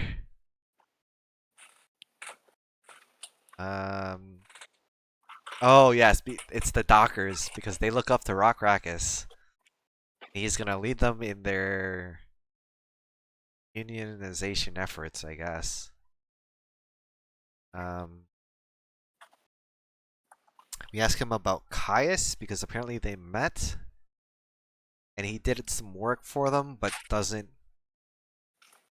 associate with him anymore because his people don't vibe with his crew, which definitely sounds like something Rock Rackus would say. He went to see a pyramid in Cresselia to look for a gold plate. That sounds familiar.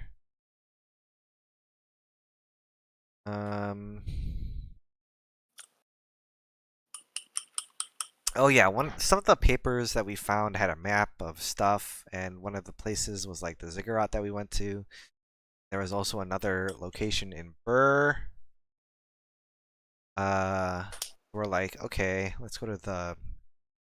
Sorry, maybe. End up having to take a small boat, and it turns out that Rekka gets motion sickness or seasickness. Well, I think before you left, you went to check on Meredith, right? That was before we found. I got things a little mixed up, maybe. Yes. We found that she had been attacked and she wasn't there.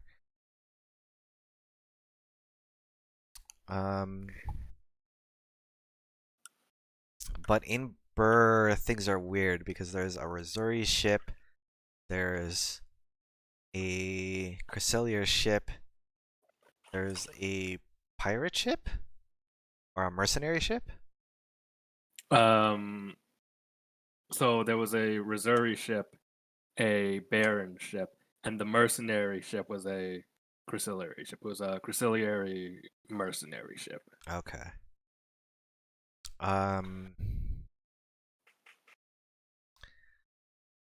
We don't know what's going on, so we talked to some locals. Rugen like chats up some Missouri sailors, figure out what's happening, and we get a name. So we go to the Missouri ship to talk to their captain and see who they're escorting, and it turns out that it's Meredith. And she tells us that she got attacked, she got away, so she ran. She told us about Caius, and I guess she met Caius before he died, and so he told her about this location, so she decided to come here, thinking that it would help figure out what was happening.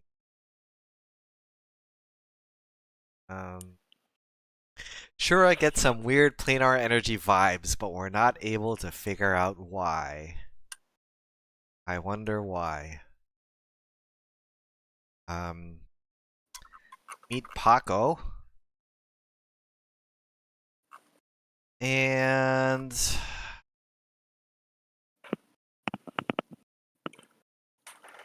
okay, so Paco found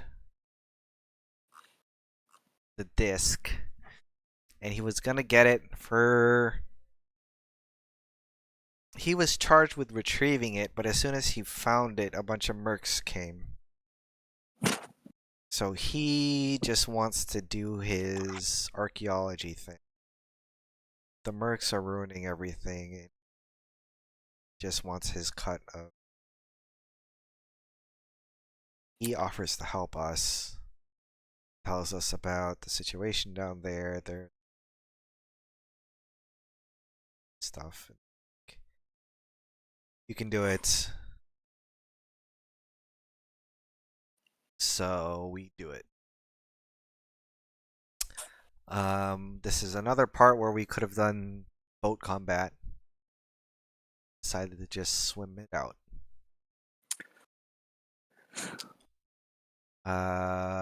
There's a Merc Dig group and the Golden Plate. We fight them, but then one of them is like a druid, and the thing, like an octopus, comes to help fight, and it bumps into the disc, and it activates, and all of this Sahwagan come out and start attacking us, and we're like, okay, now we have to work together. So we fight the Sahwagan, and then we have to like put the disc back in place and something so it doesn't work as like a teleportation thing anymore. Which we do. Only a few of them died. Just one of them died. Just one of them The died. druid.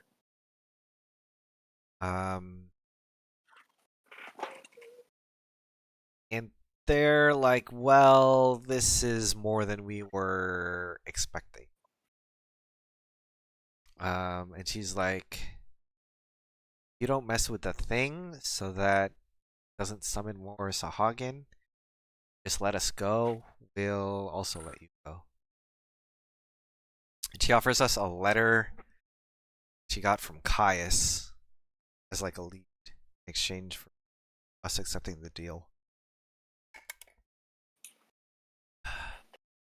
And we accept.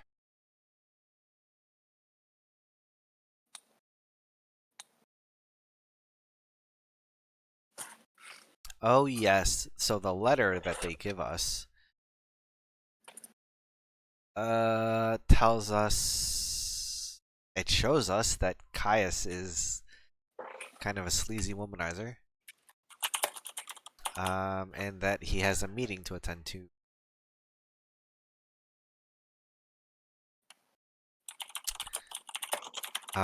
We all sail back to ZGoR, and in the middle of the night, fire breaks out. Everyone dies, same way that Caius dies. And the crew of the Dagger is dead. Meredith is gone. And suddenly it dawns on us. It was Meredith the entire time.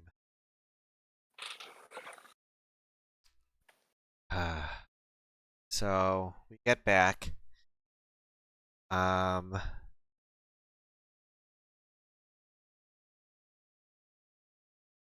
we are immediately summoned to the museum. And Delph tells us that all these people are dying like Caius died. And we tell him about Meredith's affliction. And Professor what's his face? Hans Weber. Yes, Hans Weber. The cooperative guy that he is says that he needs to make his money and he doesn't care about our investigation. And because the weapons were promised to him, he is gonna do what he's gonna do, which is have a showcase. And we are voluntold to be on guard duty. So, sure, whatever. It's not like we have any choice. Also, Saxby's done with their audit. Tries to pin a bunch of stuff on us, but we have alibis for everything. Including like connections to Lork and Cal, because apparently our Yeah, houses are not secure. Lorcan Kel tried to pin a murder on you. Yeah, except we were out of town, and we we gave our PTO request to Delph, so Delph vouched for us. So it's all good. Um,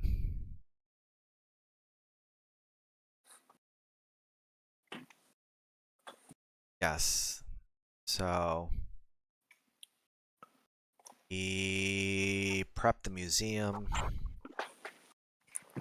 and what a surprise! Monsters show up. Thing. Try to kill the monsters, and we sort of do, but You know, my favorite thing about all of this was you guys were like, we should block off all the windows, and then Meredith just drops through the skylight. yes, that happened. And then partway through, she like screams and surrenders and is like,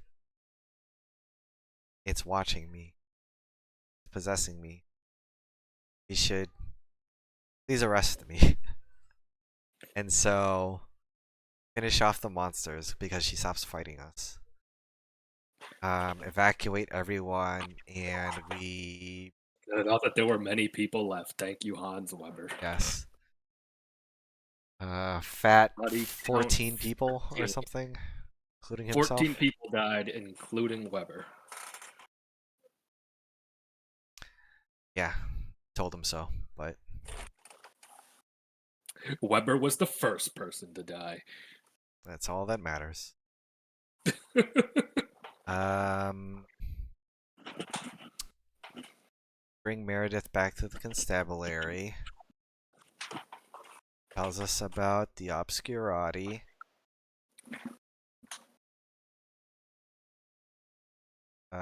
There's a bunch of commotion coming from the other cells. And then we realize that it was a trap. And she phases through the ceiling. Then all the walls get all transparent and everyone starts going mad. So we have to give chase, and for whatever reason, Lork and Cal assassins show up exactly at this moment. We fight them off. We fight some monsters. I find a bunch of coworkers that have gone mad. And then we get to Saxby. Turns out that Saxby is in on the whole thing.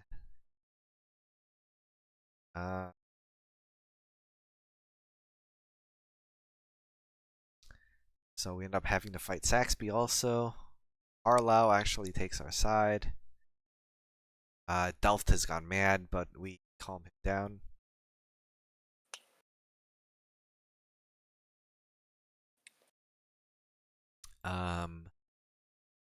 And then finally catch up to Meredith. And there's a golden disc somewhere that's about to like open up. But we do the thing that we did Underwater, we attune to it and basically lock it. So save the day again.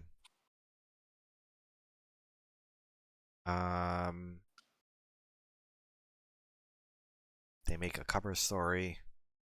Saxby gets arrested. Delft gets promoted.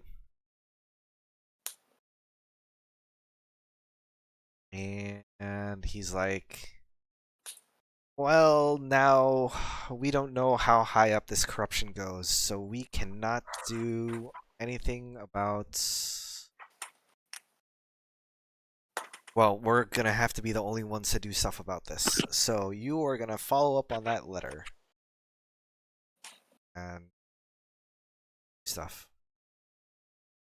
So you're charged with going to the meeting that Caius was supposed to go to. See if we can figure out what any of this has to do with obscurity. Blah blah blah. So Adventure 4. Adventure 4. Do a lot of prep for the trip, which is us setting up cover identities, finding contacts, and being stealthy. And we are able to get decent cover identities and stay mostly stealthy, but can't really get any contacts except for like the tail end of the trip. We'll see how that goes. Don't fuck up. Yeah, what's up? Yeah, just yeah. Delft gets a ship for us, and we leave.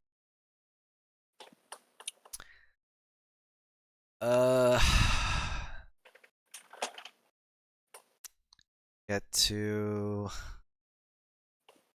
Beaumont. Danor. Danor is a magical dead zone. We spend a few days before the train leaves. Nastia and Rekka argue about operas versus musicals. It's art. This is Rekka's hometown.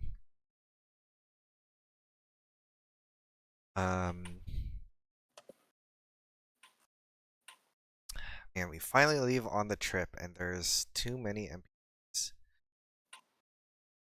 Is a rich family. Antos. There is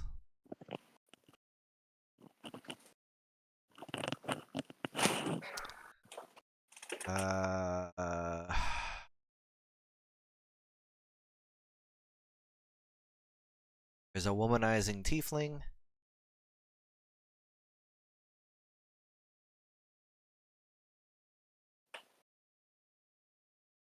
Olivert Boone. There is a woman in a long purple gown who has a companion that is completely covered. Cannot see. Gown woman is Eleanor. There is a very sociable dwarf guy. Name we don't get until next session, I think. And there was Bree. Yes, Bree, the like depressed second class passenger, who like hangs out in first class lounge.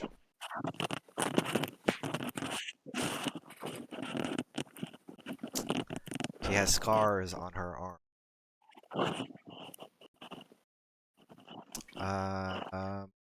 Eavesdrop a lot and try and see if anyone's suspicious. Nastia sneaks into Oliver's room. He has a bunch of bloody clothes for some reason.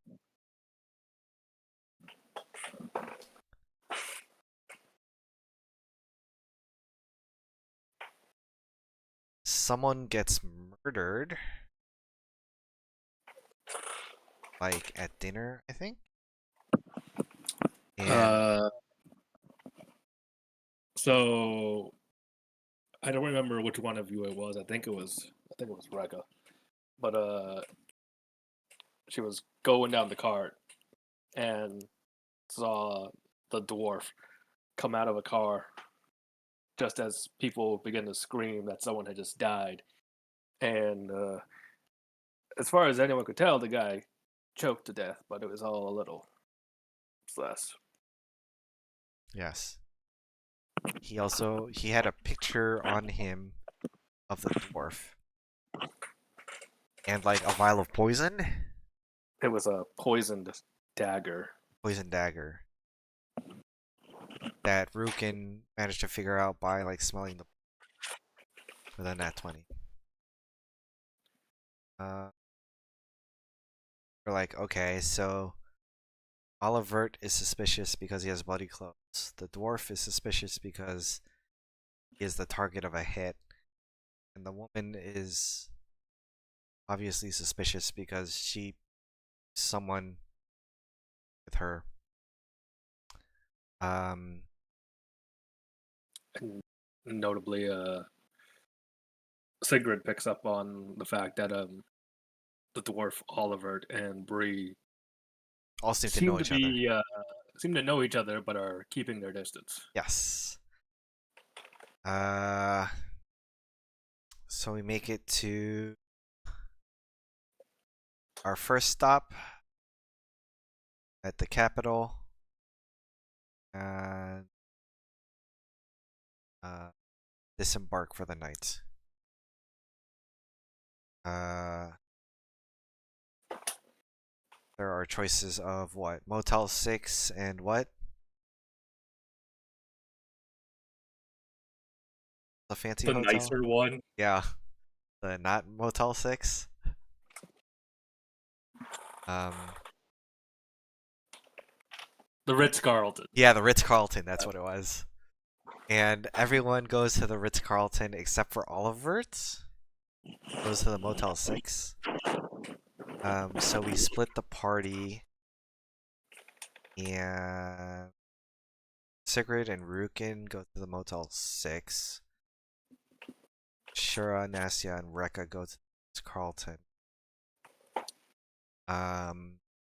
We notice as we're getting off the train that Eleanor bribes guard for a travel permit. The city is on curfew, not allowed to leave the district. Um, oh, it's the Holiday Inn, not the Motel 6. Holiday Inn and the Ritz Carlton. Um, so Oliver starts chatting up this woman at the bar. It's like, I want to take you to somewhere fancy. Mentions like the fanciest bar in town, and takes her away. No, Sigrid and kind of like seems kind of sus, and they try to intercept. Um, and they fail. I think Rukin spills a drink on him, but he knows prestidigitation, cleans it up, and then they continue to the bar. So they give chase. Um, at the Ritz Carlton, Grientos leave, go to a museum, decide to.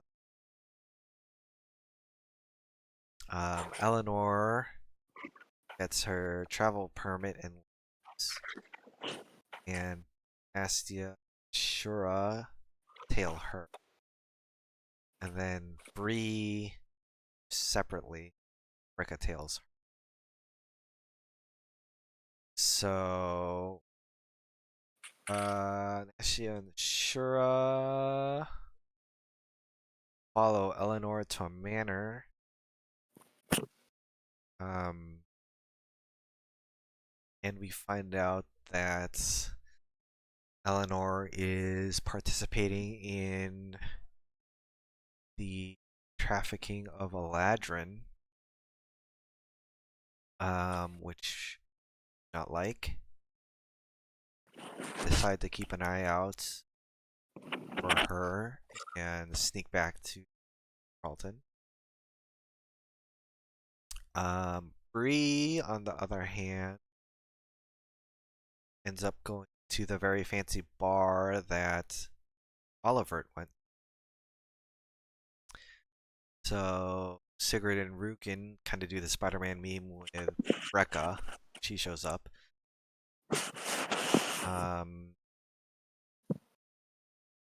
And then later, the dwarf shows up.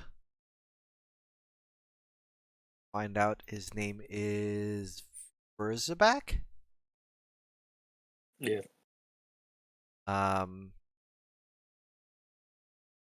And they all don't interact with each other, but just spend time in their own like corners doing whatever at the bar and then leave.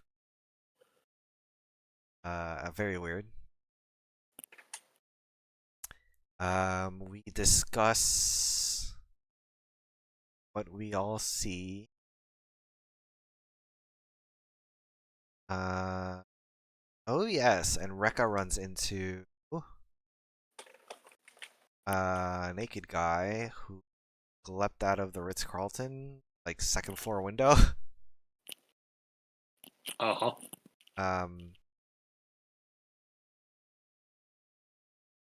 Give chase. They find out he's a Mr. Mapple, who kind of just snuck in, take a bath, and then almost got caught, so he left. Now he's snuck onto the train. He's looking for his dad. Astia detects thoughts on him and finds out he's thinking about Wolfgang. And then figure out that he's another one of Jaeger's. All have a debrief in our hotel room at Carlton. Decide that we are going to keep an eye on Eleanor and try to dismantle her thing that she's got going. And Rukin and Sigrid totally caught Boone about to kill that girl in an alley, so he's a problem too. Yes, that's right. Um,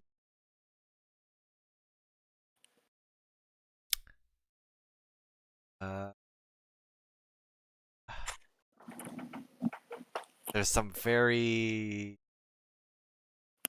deep downtime between Astia about his parents and friendships and their the way they see each other. Then we get ready to leave the next day. Guards bring on a bunch of weapons because we're about to go to Shadow Isles. Something.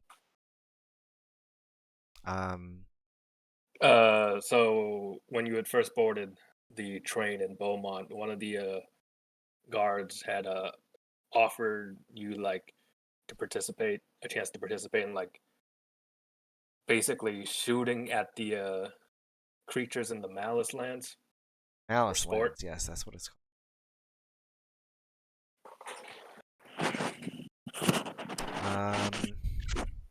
So that should be coming up soon-ish.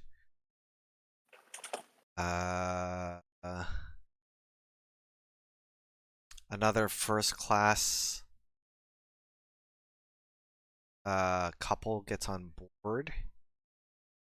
Recognize that man is Luc Gier, who is nephew of the Sovereign, which means he is related to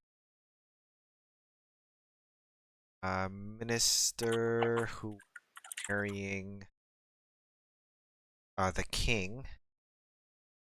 Yes, he's Lia's younger brother. Yes. He also looks like Mark Hamill and is named Luke. So Yes. of course he does. And his partner is a member of the clergy? Oracle of the clergy. As shown by the tattoos on her arms.